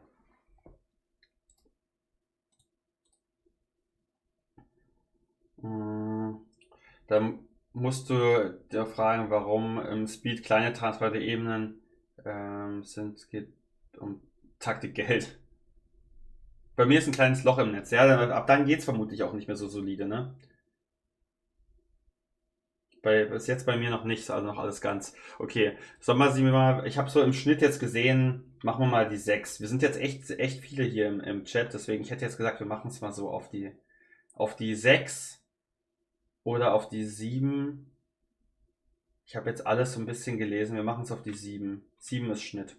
Okay.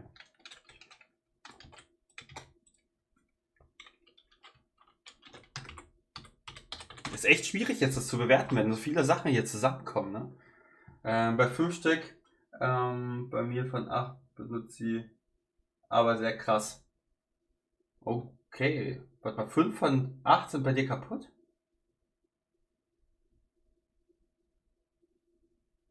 Okay, ja, das ist halt bei so einem Netz, ne? Wenn da die Kugel zu hoch runterfällt, kann ich mir halt schon vorstellen, dass das dann gerne mal reißt. So, irgendwas haben wir vergessen. Wir haben noch auf jeden Fall diesen Balls and Spinner. Wir haben noch eine Erweiterung vergessen. Die hat vorhin Gravit, glaube ich, reingeschrieben. Welche Erweiterungen fehlen uns noch, Leute? Balls and Spinner habe ich auf dem Radar, aber was fehlt uns sonst noch? Warum ist Seilbahn auf 15? Weil die Leute es wirklich schlecht fanden. Die haben alle gesagt, ja, bringt die Kugel nur weit runter, aber bringt nicht so viel.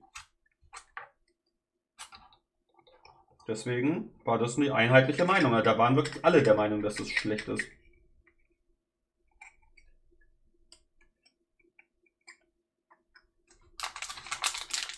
So. Saban ist blöd. Genau, das was Lego-Welt sagt. Saban ist blöd.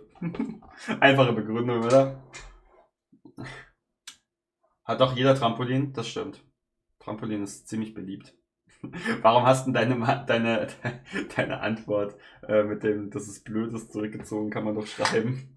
Hier, das ist ja gerade ein Stream, wo wir unsere Meinung äußern. Also, wenn nicht hier, wo sonst, ne? Okay, also, wir machen jetzt weiter. Warte mal, Boost.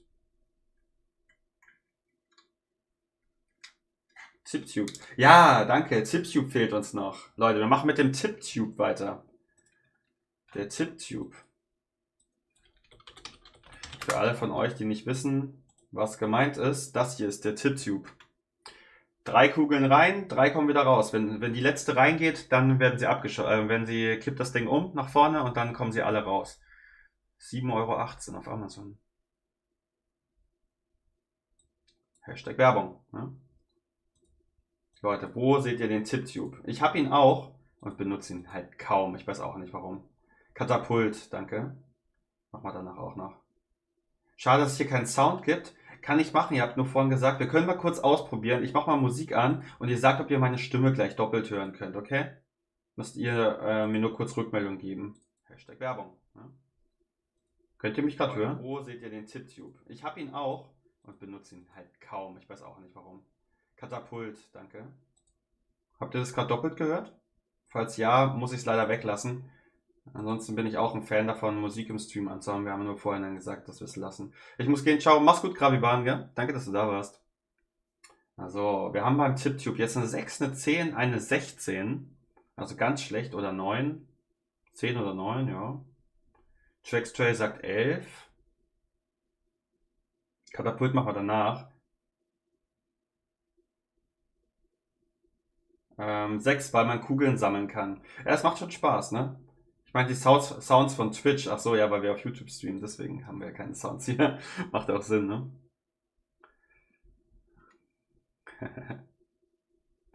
Okay. Ich mag so eine Diskussion, macht voll Spaß mit euch. Echt cool. Ich muss ein bisschen rausscrollen. Ich hoffe, für eure Augen wird das nicht zu sehr Augenkrebs, wenn hier die Zahlen so langsam weggehen. Ich mache hier mal ein paar neue Zahlen dazu. So. Ja, wir hören dich doppelt. Ja, dann lassen wir es weg. Dann bringt das leider nichts, dann lassen wir die Musik heute. Mal gucken, beim nächsten Mal kriegen wir das hin. Auf Twitch habe ich das ist alles ein bisschen leichter, weil das voll auf Streaming ausgerichtet ist. YouTube ist nicht so streaming-freundlich wie Twitch. Aber das soll ja nichts heißen. 12 Zuschauer, Leute, ihr seid so krass. Heftig. Voll cool, dass ihr alle da seid. So, jetzt gucken wir mal hier die Bewertung an. Ne? Wir haben eine 6, wir haben eine 10, wir haben eine 16, wir haben eine 11, 7, 8. Also so rund um 9 eigentlich. 9 und 10. Plus, minus. Splitter, Flip, Mixer. Die Frage ist doch eigentlich, sehen wir es dann vor Mixer und Splitter oder sehen wir es dahinter? Den Flextube. Habe ich Flextube gesagt? Heißt der Flextube? Nein, der Flextube war was anderes. Bin ich jetzt komplett verwirrt? Tiptube, danke. Flextube war was anderes, der Tiptube. Sehen wir den Vormixer-Splitter oder dahinter? Ich würde ihn ja fast ein bisschen dahinter sehen. Ich finde auch, dass der Flip hier zu weit wegkommt. Der ist ein bisschen in der letzten Zeit gemeinsam mit dem Hammer so ein bisschen nach unten gerutscht. Ich schätze mal, die beiden werden in der letzten Diskussion noch ein bisschen nach oben. Wann streamt Sammy wieder DBD, wenn sie mit ihrer Prüfung fertig ist? Sammy ist gerade draußen arbeiten. Die fährt mit einem Fahrrad gerade Lebensmittel aus als Nebenjob. Macht voll Spaß. Dazwischen, ja, gut. Können wir auch dazwischen setzen. Sagen die anderen auch so, weil sonst hätte ich auch gesagt, lass doch das hier dazwischen machen. Obwohl dazwischen, dann geht nur die Diskussion wieder los. Ich würde es hinter den Splitter machen. Ich würde es mal hinter den Splitter setzen, wird auch so im Schnitt von eurer Meinung her passen. Deswegen machen wir den, ja, Flextube und Tiptube, ne? Das ist wirklich, können die sich nicht mal andere Namen ausdenken? Mann. Muss halt auch immer auf Englisch passen, ne? Das sind ja eigentlich immer englische Namen. Gauss Cannon, da nimmt sich alles nicht viel. So. Okay. Dann haben wir noch das Trampolin. Ich habe es leider nicht hier. Kann es euch nicht zeigen. Und deswegen bewerten wir jetzt mal bitte das Katapult, meine ich natürlich. Was habe ich gesagt? Trampolin. Das Katapult, Leute. Das bewerten wir als nächstes. Hier schön mit dem Gummizug ist auch die Frage, wie zuverlässig ist es. Also nicht nur wie zuverlässig ist der Schuss, also wie berechenbar ist der Schuss, sondern auch wie lange hält dieser blöde Gummi. Und wenn der kaputt geht, kann ich einfach einen normalen Gummi aus dem Haushalt nehmen oder brauche ich genau diesen?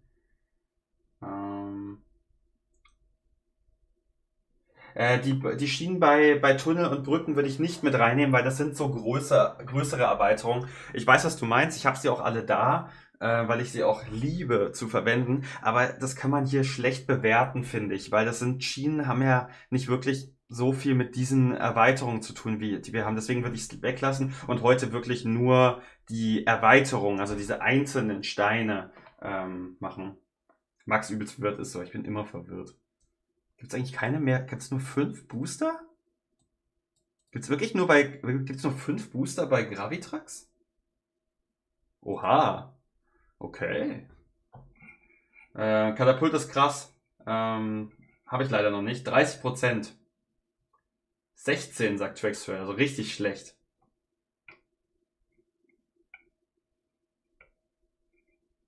Ja, bitte.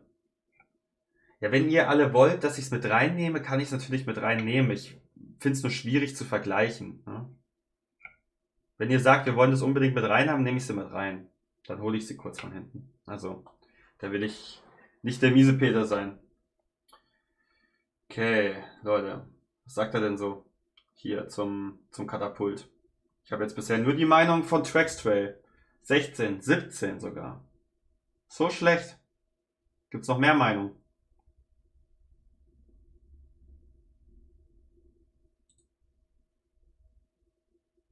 Ah, Leute, ich weiß, warum ihr mich doppelt gehört habt. Ich teste es jetzt nochmal und jetzt dürftet ihr mich nicht hören. Ich hab den Fehler gefunden, warum ihr mich doppelt gehört habt. Katapult ist auch Booster, du hast recht, Luffy. Da haben wir den 6. Booster. Aber wo würdet ihr das Katapult hinmachen? Ich habe Videos bei Gravibahn gesehen, wo er heftig nach oben geschossen hat. Ich bin mir nicht sicher, ob er da einen anderen Gummi verwendet hat oder ob das Katapult wirklich so abgeht. Wenn man eine richtige Bahn hat, klappt das Katapult zuverlässig, sagt Luffy. Okay. Aber bisher haben wir nur schlechte Bewertungen. 16, 17, 18. Wenn ich keine anderen Bewertungen von euch höre, dann werde ich es bei 17 eintragen. Und 18 gibt's nicht. Hä? Also es ist quasi 2x17.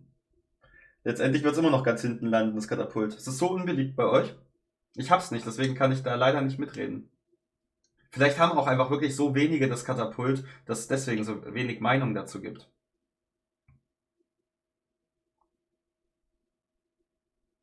(14)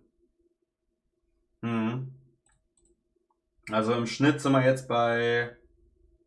Oh, jetzt kommt bessere Bewertung rein. Okay, Gravitrax Player sagt 12. Ilfe sagt 11. Oh, da haben wir jetzt 2 Zweiergruppen. Ne? Die 3 Leute sagen 16, 17. Und die anderen sagen doch eher so ein bisschen im hinteren Mittelfeld. Katapult ist nicht gut. Ja, es ist halt ein Booster, aber er scheint nicht wirklich beliebt zu sein, weil die Zuverlässigkeit nicht so hoch ist. Ja, ich würde sagen, die Frage ist er besser oder schlechter als Hammer? Weil Hammer ist der Booster, der hier in der Nähe ist. Ist er denn besser oder schlechter darauf? Na, ist nicht ganz so richtig, weil oft bleibt die Kugel dort drinnen liegen, ohne dass was passiert. Okay, ja. Ja, HP deine 18 habe ich schon gelesen, aber es gibt noch keine 18. Neue Kategorien können wir doch machen und dann auch die kurze Schiene die nach unten gehen. Können wir auch machen, ja. Können wir auch machen. Harley sagt 11.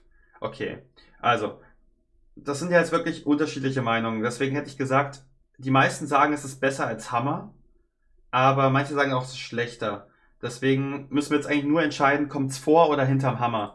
Deswegen lass mal mit dem Hammer vergleichen. Schlechter, schlechter. Schlechter als Hammer. Der Meinung bin ich übrigens auch wenn ich es nicht so richtig bewerten kann. Ich habe nur den Hammer, aber den feiere ich halt auch. Wann kommt Vertical?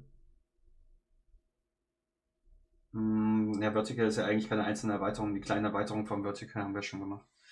Aber wenn ihr wollt, wie gesagt, können wir gleich noch eine Kategorie aufmachen und so Brücken und sowas Erweiterung. Wenn ihr da Bock drauf habt, machen wir das noch. Ja, schlechter, alles klar. Leute, dann nehmen wir die 3, setzen die runter und setzen hier das Katapult rein. Dann würde ich auch mal ganz stark davon ausgehen, dass bei euch das Katapult bei den Boostern auch als letztes kommt. Wenn alle sagen hinter Hammer und der Hammer ist bei den Boostern der schlechteste, dann machen wir den auch dorthin.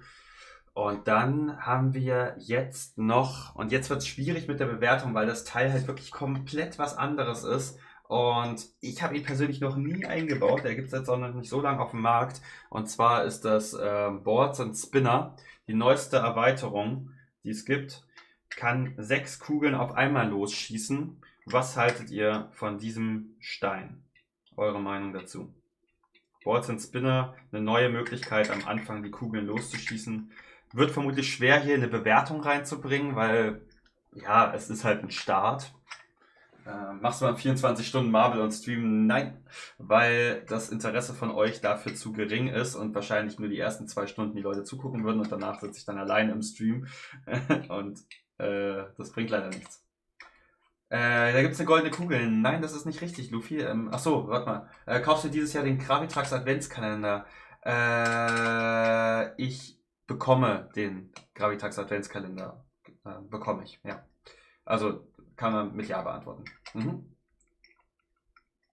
10, 18.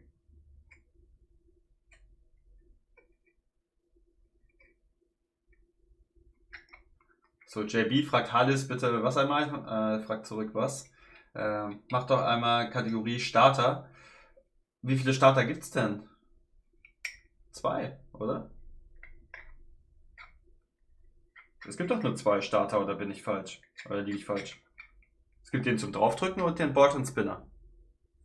Aber ich finde ihn jetzt auch schwierig hier zu bewerten. Deswegen fast schon die Überlegung, lassen wir den raus und machen ihn, wenn dann, in eine andere Kategorie. Ne? Den Boards and Spinner habe ich noch nicht, weil der im Adventskalender ist und ich mir den kaufe. Also ich kann nicht mitentscheiden. Transfer hoch. Ja, dann, also da es jetzt wirklich wenig Meinung gibt und es scheinbar wirklich schwer ist zu bewerten, lassen wir den Boards and Spinner mal aus dieser Bewertung hier raus, ne? Weil er ist nicht vergleichbar. Es gibt 2 Starter, genau. Wir könnten hier nur sagen, okay, Starter, und dann sagen wir entweder den Klassiker, keine Ahnung wie der heißt, und den Boards and Spinner, und dann müssten wir gucken, welcher ist besser. Und ich bin mir ziemlich sicher, dass ihr sagt, der Boards and Spinner ist wahrscheinlich der bessere, oder? Welcher ist besser, Leute, von den beiden Startern? Der normale oder Boards and Spinner? Schreibt mal rein.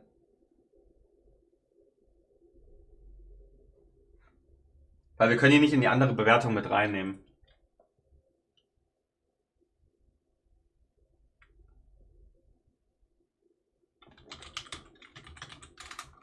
So, ich komme gleich wieder in der Zeit, wo ihr das reinschreibt, und ich hole mal die anderen Schienen. Komm gleich wieder.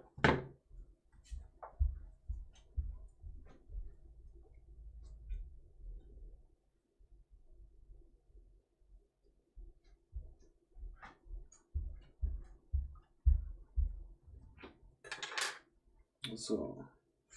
Welche brauchen wir denn noch?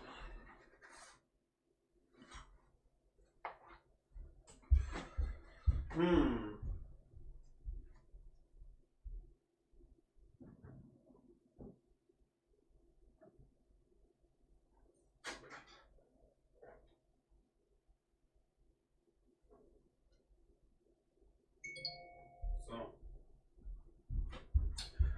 Alles klar, ich glaube, jetzt habe ich alle Schienen. Schauen wir mal, was er so geschrieben hat. Boards and Spinner, Spinner ist besser. Kann man nicht entscheiden, welche Kugel man zuschaut. Man muss nicht unbedingt alle 6 Löcher benutzen.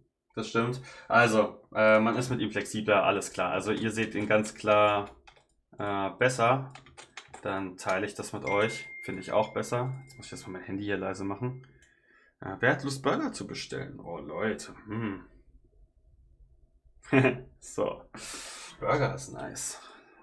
Muss ich vielleicht mal überlegen, ob ich da mit meiner Gruppe nachher mal einen Burger esse. So, Schienen, Leute. Wir machen weiter. Haben wir irgendwelche Erweiterungen jetzt vergessen? Ich glaube, wir haben alle durch. Die normalen kleinen Erweiterungen müssten wir jetzt alle durch haben.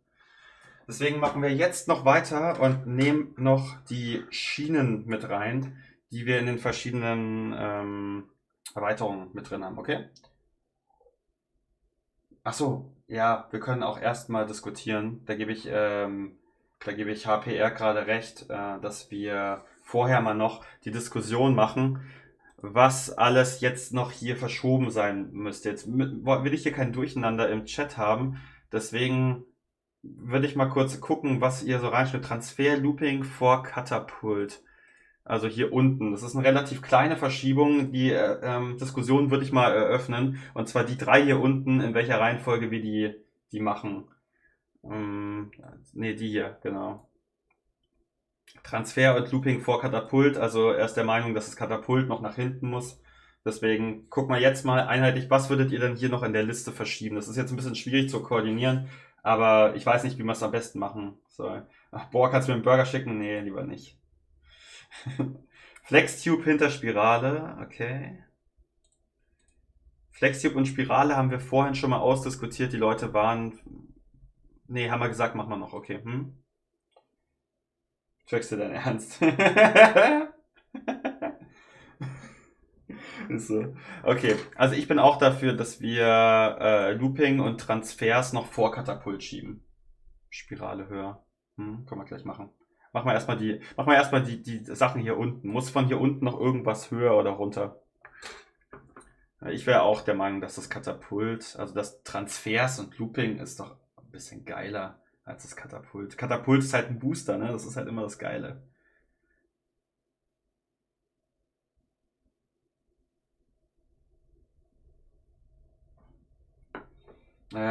Transfer und Spirale Höhe, warte auf meinen Döner.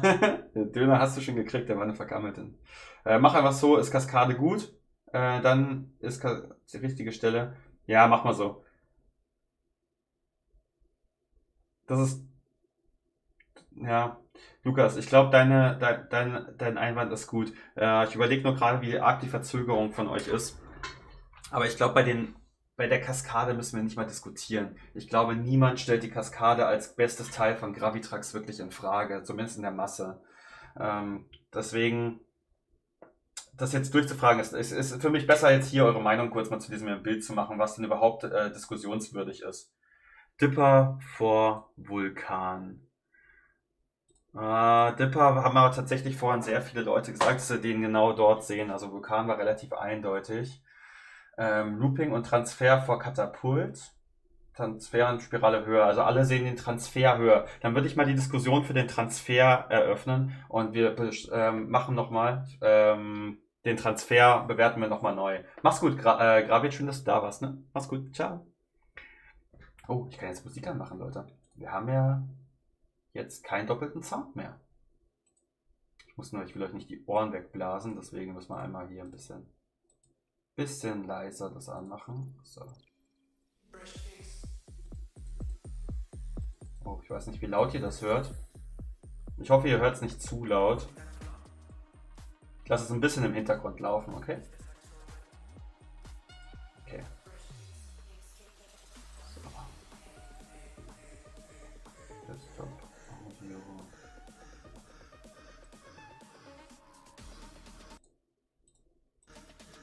So. Okay. Falls euch die Musik stört, schaut einmal kurz in den Chat rein, sonst würde ich es ein bisschen laufen lassen, damit es für euch nicht so eintönig klingt alles. So, kannst du bitte das Endergebnis auf deinem Kanal hochladen, weil ich muss jetzt gehen. Kann ich, ja, schwierig. Soll ich aber ein Bild hochladen oder? Ich würde es bei mir auf Discord, glaube ich, posten. Wenn ihr Bock habt, mal bei mir auf Discord vorbeizuschauen, kann ich euch einen Link reinschicken. Aber ich wüsste jetzt nicht, wie ich das einzelne Bild, also so das Endergebnis, als Bild bei YouTube hochladen sollte. Das ist ein bisschen schwierig. Also muss ich mal gucken. Wenn ihr wollt, ich kann euch mal hier meinen Discord-Link schicken. Da könnt ihr jederzeit gerne reinkommen. Dort kann man immer viel diskutieren. Einmal am Tag treffen wir uns da, diskutieren einfach ein paar Sachen, die mit Gravitrax zu tun haben, aus. Deswegen kommt einfach mal dort rein. Ja? So, bla bla bla bla bla. Mit dem Vulkan kann ich euer Gauss-Kanal laden. Ja, Transfer vor Flip ist ziemlich leise. Dann mache ich es lauter für euch, weil ich habe es bei mir gar nicht. Ich höre es bei mir gar nicht. Deswegen kann ich es ein bisschen lauter machen. Dann könnt ihr es ein bisschen hören. So, Katapult auf Platz 16. Also alle sind der Meinung, Katapult schlechter als Transfer. Dann machen wir mindestens den Transfer mal 1 hoch. Das Katapult rein. Looping, ja, reicht wohl nicht ganz. Ist gut, so Transfer vor Flip. Transfer vor Flip. Transfer noch höher, Leute. Einmal den Transfer. Möglicherweise noch weiter hoch. Jetzt passt. Okay, dann lassen wir das so. Und ihr hattet noch bewertet, was wolltet ihr noch ausdiskutieren, haben wir gesehen. Das haben wir. Transfer war, und ihr wolltet noch den, ich glaube die Spirale oder den Jumper wolltet ihr noch höher haben, ne? Looping vor Katapult, ja stimmt, das hatten wir auch noch gelesen. Machen wir. Genau, so bin ich auch der Meinung, unterstütze ich. Okay, dann würde ich sagen, lasst mal die Reihenfolge hier mal so und machen wir noch mit den Schienen weiter, wenn ihr da Bock drauf habt. Und das haben wir relativ schnell erledigt. Es gibt nicht so viele verschiedene Schienen, ich will jetzt auch nicht alle durchgehen. Wir machen erstmal, wir lassen diese normalen Schienen weg, die bringen ja nichts. Das heißt, wir gehen jetzt einmal die Schienen durch, die wir in der Brückenerweiterung haben, würde ich sagen. Ich hole mal eine. Also, wir fangen mal mit der hier an. Diese Brücke, klassische Brücke in der Brückenerweiterung, die sich aufklappen kann, 2 Schienen weitergeht und dann aufgeklappt bleibt. Einziger Nachteil ist, sie braucht einen kleinen bisschen Schub nach oben, weil sie geht leicht nach oben, bevor sie dann hier weiter drüber fährt. Das ist die erste. Wie findet ihr sie? Gut, schlecht? Braucht man nicht. Coole Idee, sieht auch so schön aus. Einfach mal eure Meinung reinschreiben und dann machen wir weiter. Bei Discord dabei, sehr nice. Ich bin gerade selber nicht in Discord drin, aber wir können uns da gerne mal treffen. Seilbahn leider letzter Jahr, das war eine ziemlich eindeutige Meinung der Community, dass die Seilbahn ganz unten steht. Weil sie nicht so viel bringt wohl. Ne? Schön aussieht, aber bringt nicht viel. Flextube hinter Spirale, das brauchen wir nicht machen, weil jetzt haben wir vorhin ausdiskutiert schon. So, bin ich der Meinung. Ansonsten machen wir es nachher nochmal auf und dann gucke ich mir noch die Meinung von den anderen an. So, also wir haben jetzt als erstes diese Brücke hier. Wie nennen wir die denn? Ich weiß gar nicht. Klappbare Brücke, keine Ahnung. Nennen wir sie so. Damit ist die hier gemeint. Und Brücke ist cool, aber man braucht viel Schwung zum Ausklappen, das stimmt. Dann machen wir mal weiter mit der Bernoulli-Kurve. Leute, was haltet ihr von der Bernoulli-Kurve? Braucht viel Höhe. Ich weiß gar nicht, wie viel sind denn das? 3,5? 4? Sogar 4?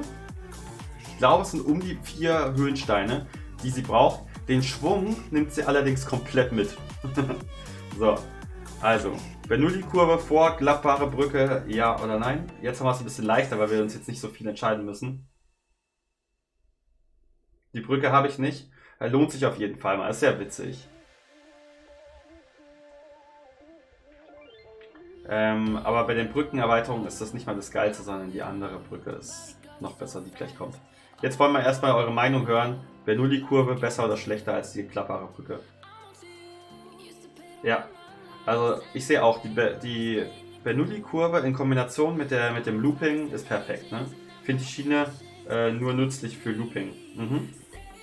Okay. Das stimmt. 2. Also erste Meinung von Luffy ist hinter der klappbaren Brücke. 7 Höhensteine. Ist das so? Braucht die wirklich 7 Höhensteine? Habe ich es lange nicht ausprobiert. Oh, das ist schon viel, ne? Das ist schon viel. Besser. Sag mal, eine sagt schlechter, eine sagt besser. Was sagt der Rest? Ich habe auch eine Meinung dazu. Ich will euch aber eigentlich ungern immer vorher beeinflussen. Besser.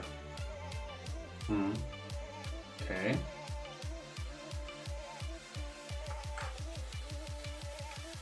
So. Ja.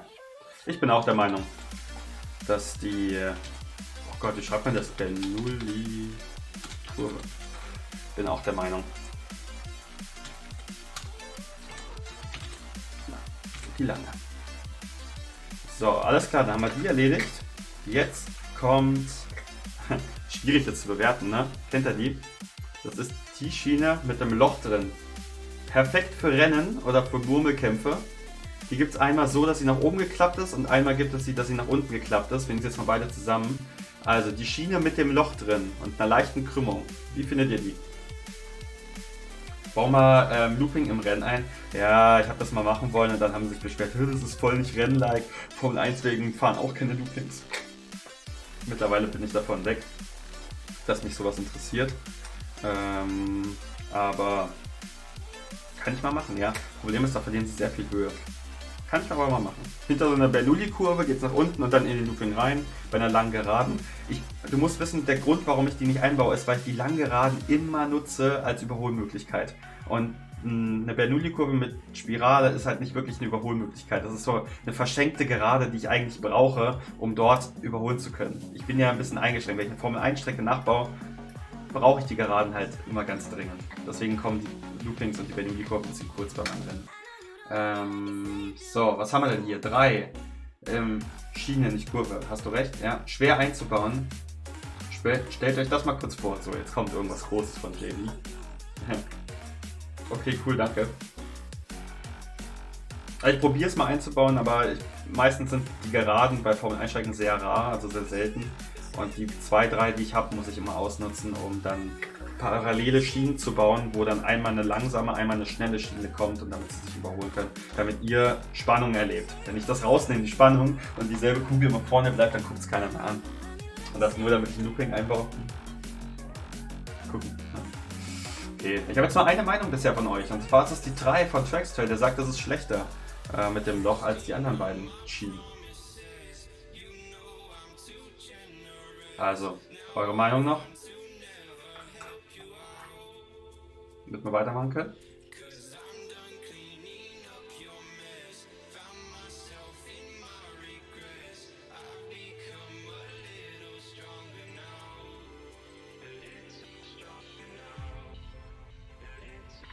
Drei, okay. Ich meine Looping sofort am Anfang. Ja, aber bei meinen Rennen gibt es ja keinen wirklichen Anfang. Aber ich weiß, was du meinst, ja. Ja, aber trotzdem, um den Schwung für ein Looping zu haben, brauche ich ja trotzdem eine gewisse Neigung, die Kugel Schwung aufnehmen muss. Und da ist eigentlich schon eine Bernoulli-Kurve fast Pflicht. Also schon 3 Schienenlängen. Das meine ich, weißt du, man muss ja den Schwung irgendwie aufbauen. Mal gucken. So, wir haben eine 3, 2, 2, 3. Oh, das macht es schwierig für mich. Ihr sagt, sie ist teilweise besser als die klappbare Brücke. Bin ich auch der Meinung. Deswegen würde ich das auch so sagen. Klappbare Brücke, Verzögerung extrem. Oh, schade. Ich kann mal kurz gucken, aber ich habe eigentlich... Ne, ich habe 0 ausgelassene Frames, also immer noch eine 10 Sekunden Verzögerung nach wie vor. So, wie nennen wir denn die? Wie heißt die? Brücke mit Loch. So, haben wir die. Und jetzt kommen die beiden schnellen, interessanten Schienen, meine ich. Wir machen erstmal die schnelle Schiene, Leute. Was haltet ihr von der? Ist 4 Steine lang. Es gibt keine andere Schiene bei Gravitrax, die 4 Steine lang ist. Die liefern immer nur welche mit, die 1, 2 oder 3 Steine überbrücken. Diese hier kann 4 überbrücken. Hat einen sehr kleinen Widerstand. Die Kugel hängt gleich durch, nimmt Schwung auf und geht wieder nach oben. Wie findet ihr diese Schiene? Wie würdet ihr sie einordnen? Dann kurz raus und dann wieder rein. Lukas, genau. Reload einfach einmal oben den Stream und dann müsste es wieder gehen. Oh, Schiene, genau, danke. Oh, Schiene. Vielen Dank für den Hinweis. Perfekt. Danke, Lukas. Ah, noch eine. So, Trackstyle sagt 3 zu der schnellen Schiene. Gravitrax Player sagt 1. Ganz unterschiedlich. Goofy 1. Was sagt HPR? Und Lukas?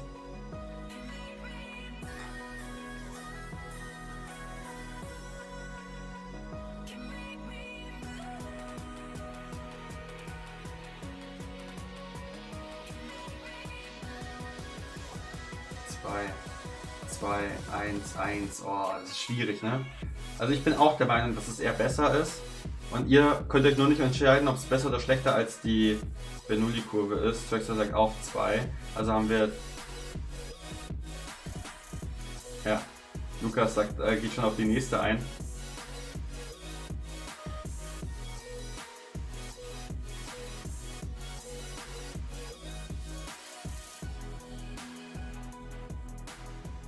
Ich muss noch mal kurz meine Cheeseburger-Bestellung.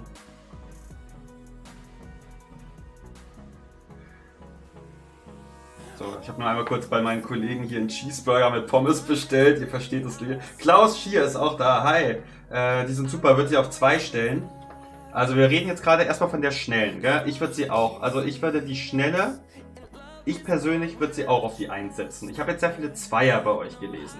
Gravitrax Player und Luffy sagen sogar 1. Ich bin auch eher jemand, der sagt 1, weil ich finde sie besser als Bernoulli. Weil Bernoulli sich gar nicht so leicht einbauen lässt, weil man sehr viel Höhe verliert. Bei der hier, die kannst du einfach mal so reinmachen, wenn du mal eine längere Gerade hast. Deswegen bin ich auch eher für 2. Klaus Schier sagt auch 2. Aber dann beuge ich mich eurer Meinung und mache sie auf 2, weil das einfach die einheitliche Meinung oder die mehrheitliche Meinung ist von euch. Oh, ist das schwierig gerade. Bernoulli und hier machen wir die schnelle Schiene. Ja, wie lange sollen wir noch warten? Genau. So.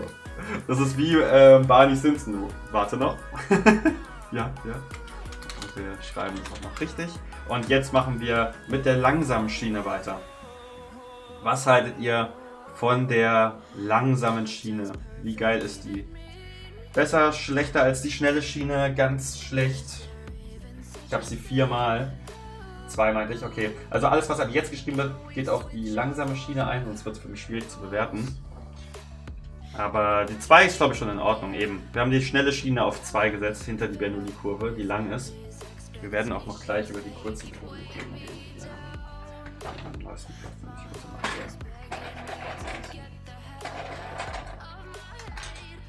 Oh. Ich hoffe, es kuschelt gerade nicht zu laut bei euch im Mikrofon, sonst entschuldige ich mich dafür. Das lässt sich manchmal. Ich habe so ein Mikrofon, was man eigentlich für Tonaufnahmen in einem professionellen Studio benutzt. Mein HyperX-Mikrofon, was ihr hier seht. Deswegen, wenn ihr da jedes einzelne Geräusch an einer Fliege vorbeisausen hört, dann liegt es nur an der guten Qualität des Mikrofons. Das hört man dann ganz gerne. Okay, 3, 1, 1. Okay. Also manche sehen sie hinter der schnellen Schiene und manche sehen sie sogar als die geilste Schiene. Also ich bin da natürlich sehr voreingenommen, weil meine gesamten Videos beruhen auf dieser langsamen Schiene. Ohne die wäre keins meiner Videos spannend.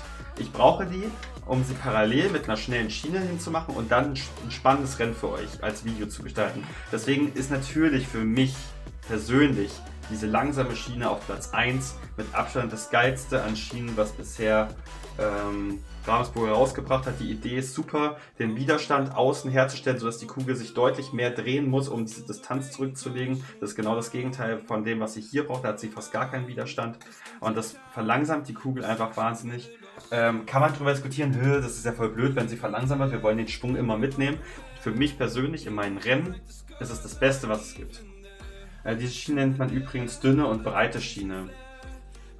Dann machen wir das auch so. Dünne Schiene. Und dann nennen wir die breite Schiene. Danke, Lukas.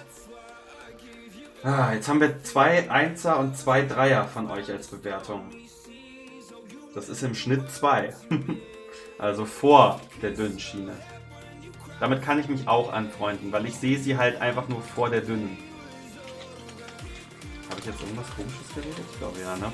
Also die breite Schiene geiler als die dünne Schiene. Die dünne Schiene kommt natürlich einer normalen Schiene viel näher. Ne? Deswegen kann ich schon verstehen, dass man sagt, die ist gut, besser. Ich glaube, weiß nicht, ob JD noch was schreibt. Okay, 2 Schienen haben wir noch, Leute. Die sind sich recht ähnlich, und zwar sind das die kurzen beiden Bernoulli-Kurven. Welche soll man zuerst machen? Ich würde sagen, wir nehmen die gerade Bernoulli-Kurve zuerst. Also einmal so. Ist einfach nur die kleine Version von der hier. Cool, blöd, zuverlässig, nice. Kann man eine Gaußkanone hochschießen? Ja, nein, habe ich noch nie probiert. Was haltet ihr von der? Das ist extrem, muss am Ende des Namens. Warte mal, was schreibt Lukas?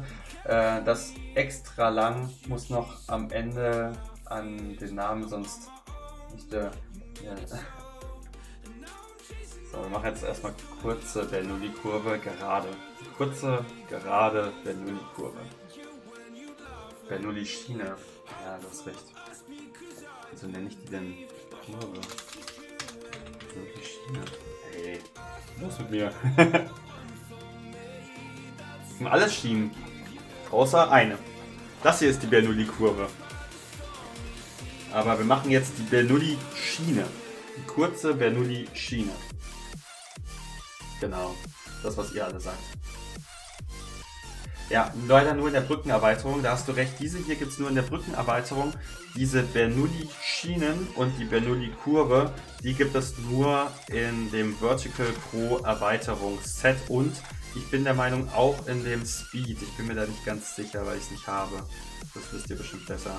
2, 1 haben wir im Chat. Also richtig gut sogar. Die Frage ist ja nur, ist sie besser oder schlechter als die lange Bernoulli-Schiene? Das mit der Gaußkanone funktioniert. Oh, super. Das ist natürlich genial, weil dann kann man es sogar andersrum befahren. Also ich bin auch der Meinung, wir haben jetzt eine 2 und eine 1. Wenn ihr mich fragt, ist sie geiler als die lange Bernoulli-Schiene, weil sie einfach viel leichter einzubauen ist.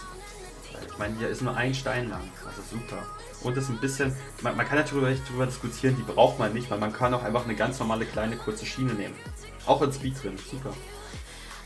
Deswegen, so einen richtigen Mehrwert hat sie ja nicht, weil sie ist einfach nur eine... Sie nimmt nur mehr Schwung von der Kugel mit, im Gegensatz zu dieser Schiene, die gerade einfach nur ist, wo es dann so quasi zweimal Klick macht, klack, klack, bam. Da verliert sie natürlich ein bisschen Schwung. Die hier nimmt den Schwung ein bisschen besser mit als eine normale kurze Schiene. Man braucht sie aber nicht unbedingt. Nur im Pro-Starter-Set, genau. 5. Sogar ganz schlecht, sagt Luffy. 1. Okay. Ja, ich verstehe aber auch, warum man da so geteilter Meinung ist, weil wenn es um die Ersetzbarkeit angeht, hast du die hier ganz schnell ersetzt. Indem du einfach nur eine kleine normale Schiene machst, von dem wir alle wahrscheinlich 20, 30 haben. 1, 1, okay. Aber ich habe sehr viele 1 und 2er gelesen, also sehr viele sind wir auf 1. Dann machen wir das auch. Tragen wir das so mit ein. Und dann haben wir hier kurz. Okay, und dann kommen wir zur letzten Schiene bzw. Kurve des Abends. Und zwar ist das diese Bernoulli-Kurve, die hier diesen Rand hat, der ein bisschen breiter ist, damit die Kugel da nicht rausfliegt. Das ist unsere letzte für heute, die wir bewerten wollen.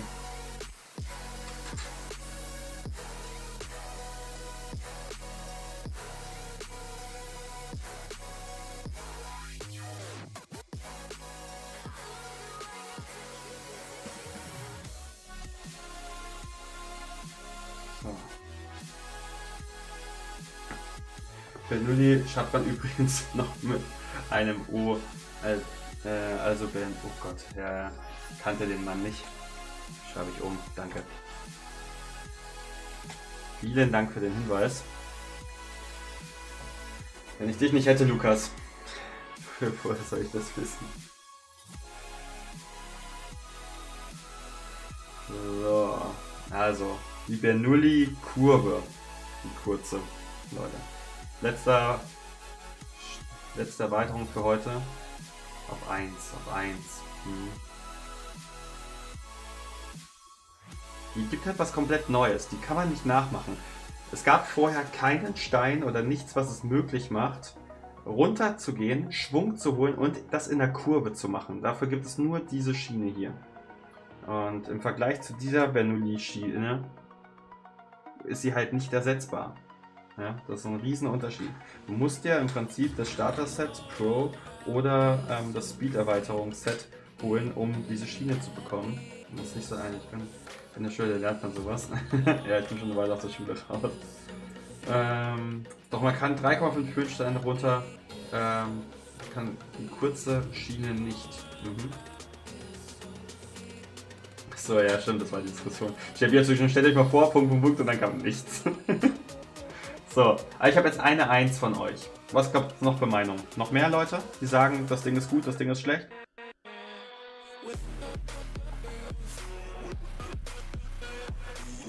Ich bin noch gespannt auf eure Meinung. Was ihr denn da sagt.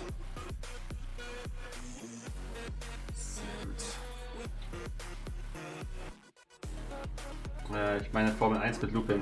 Ah, okay. Ja. Das wird schon. Also ich probiere es mal einzubauen. Wie heißt das Lied im Hintergrund? Weiß ich gar nicht, weil ich das Lied selber nicht anhabe. Ich kann es dir aber raussuchen. Das heißt Lost Sky von Fearless. Schau mal. Ich zeige dir das mal kurz hier. Ich gehe mit dem Daumen drüber. Ich hoffe, du kannst das hier ganz klein lesen über meiner Maus. Fearless Lost Sky. Steht bei mir. Ich hoffe, ich konnte da weiterhelfen. Ich höre die Lieder selber nicht, weil für mich sind sie stumm. Ihr hört sie. Damit ich mich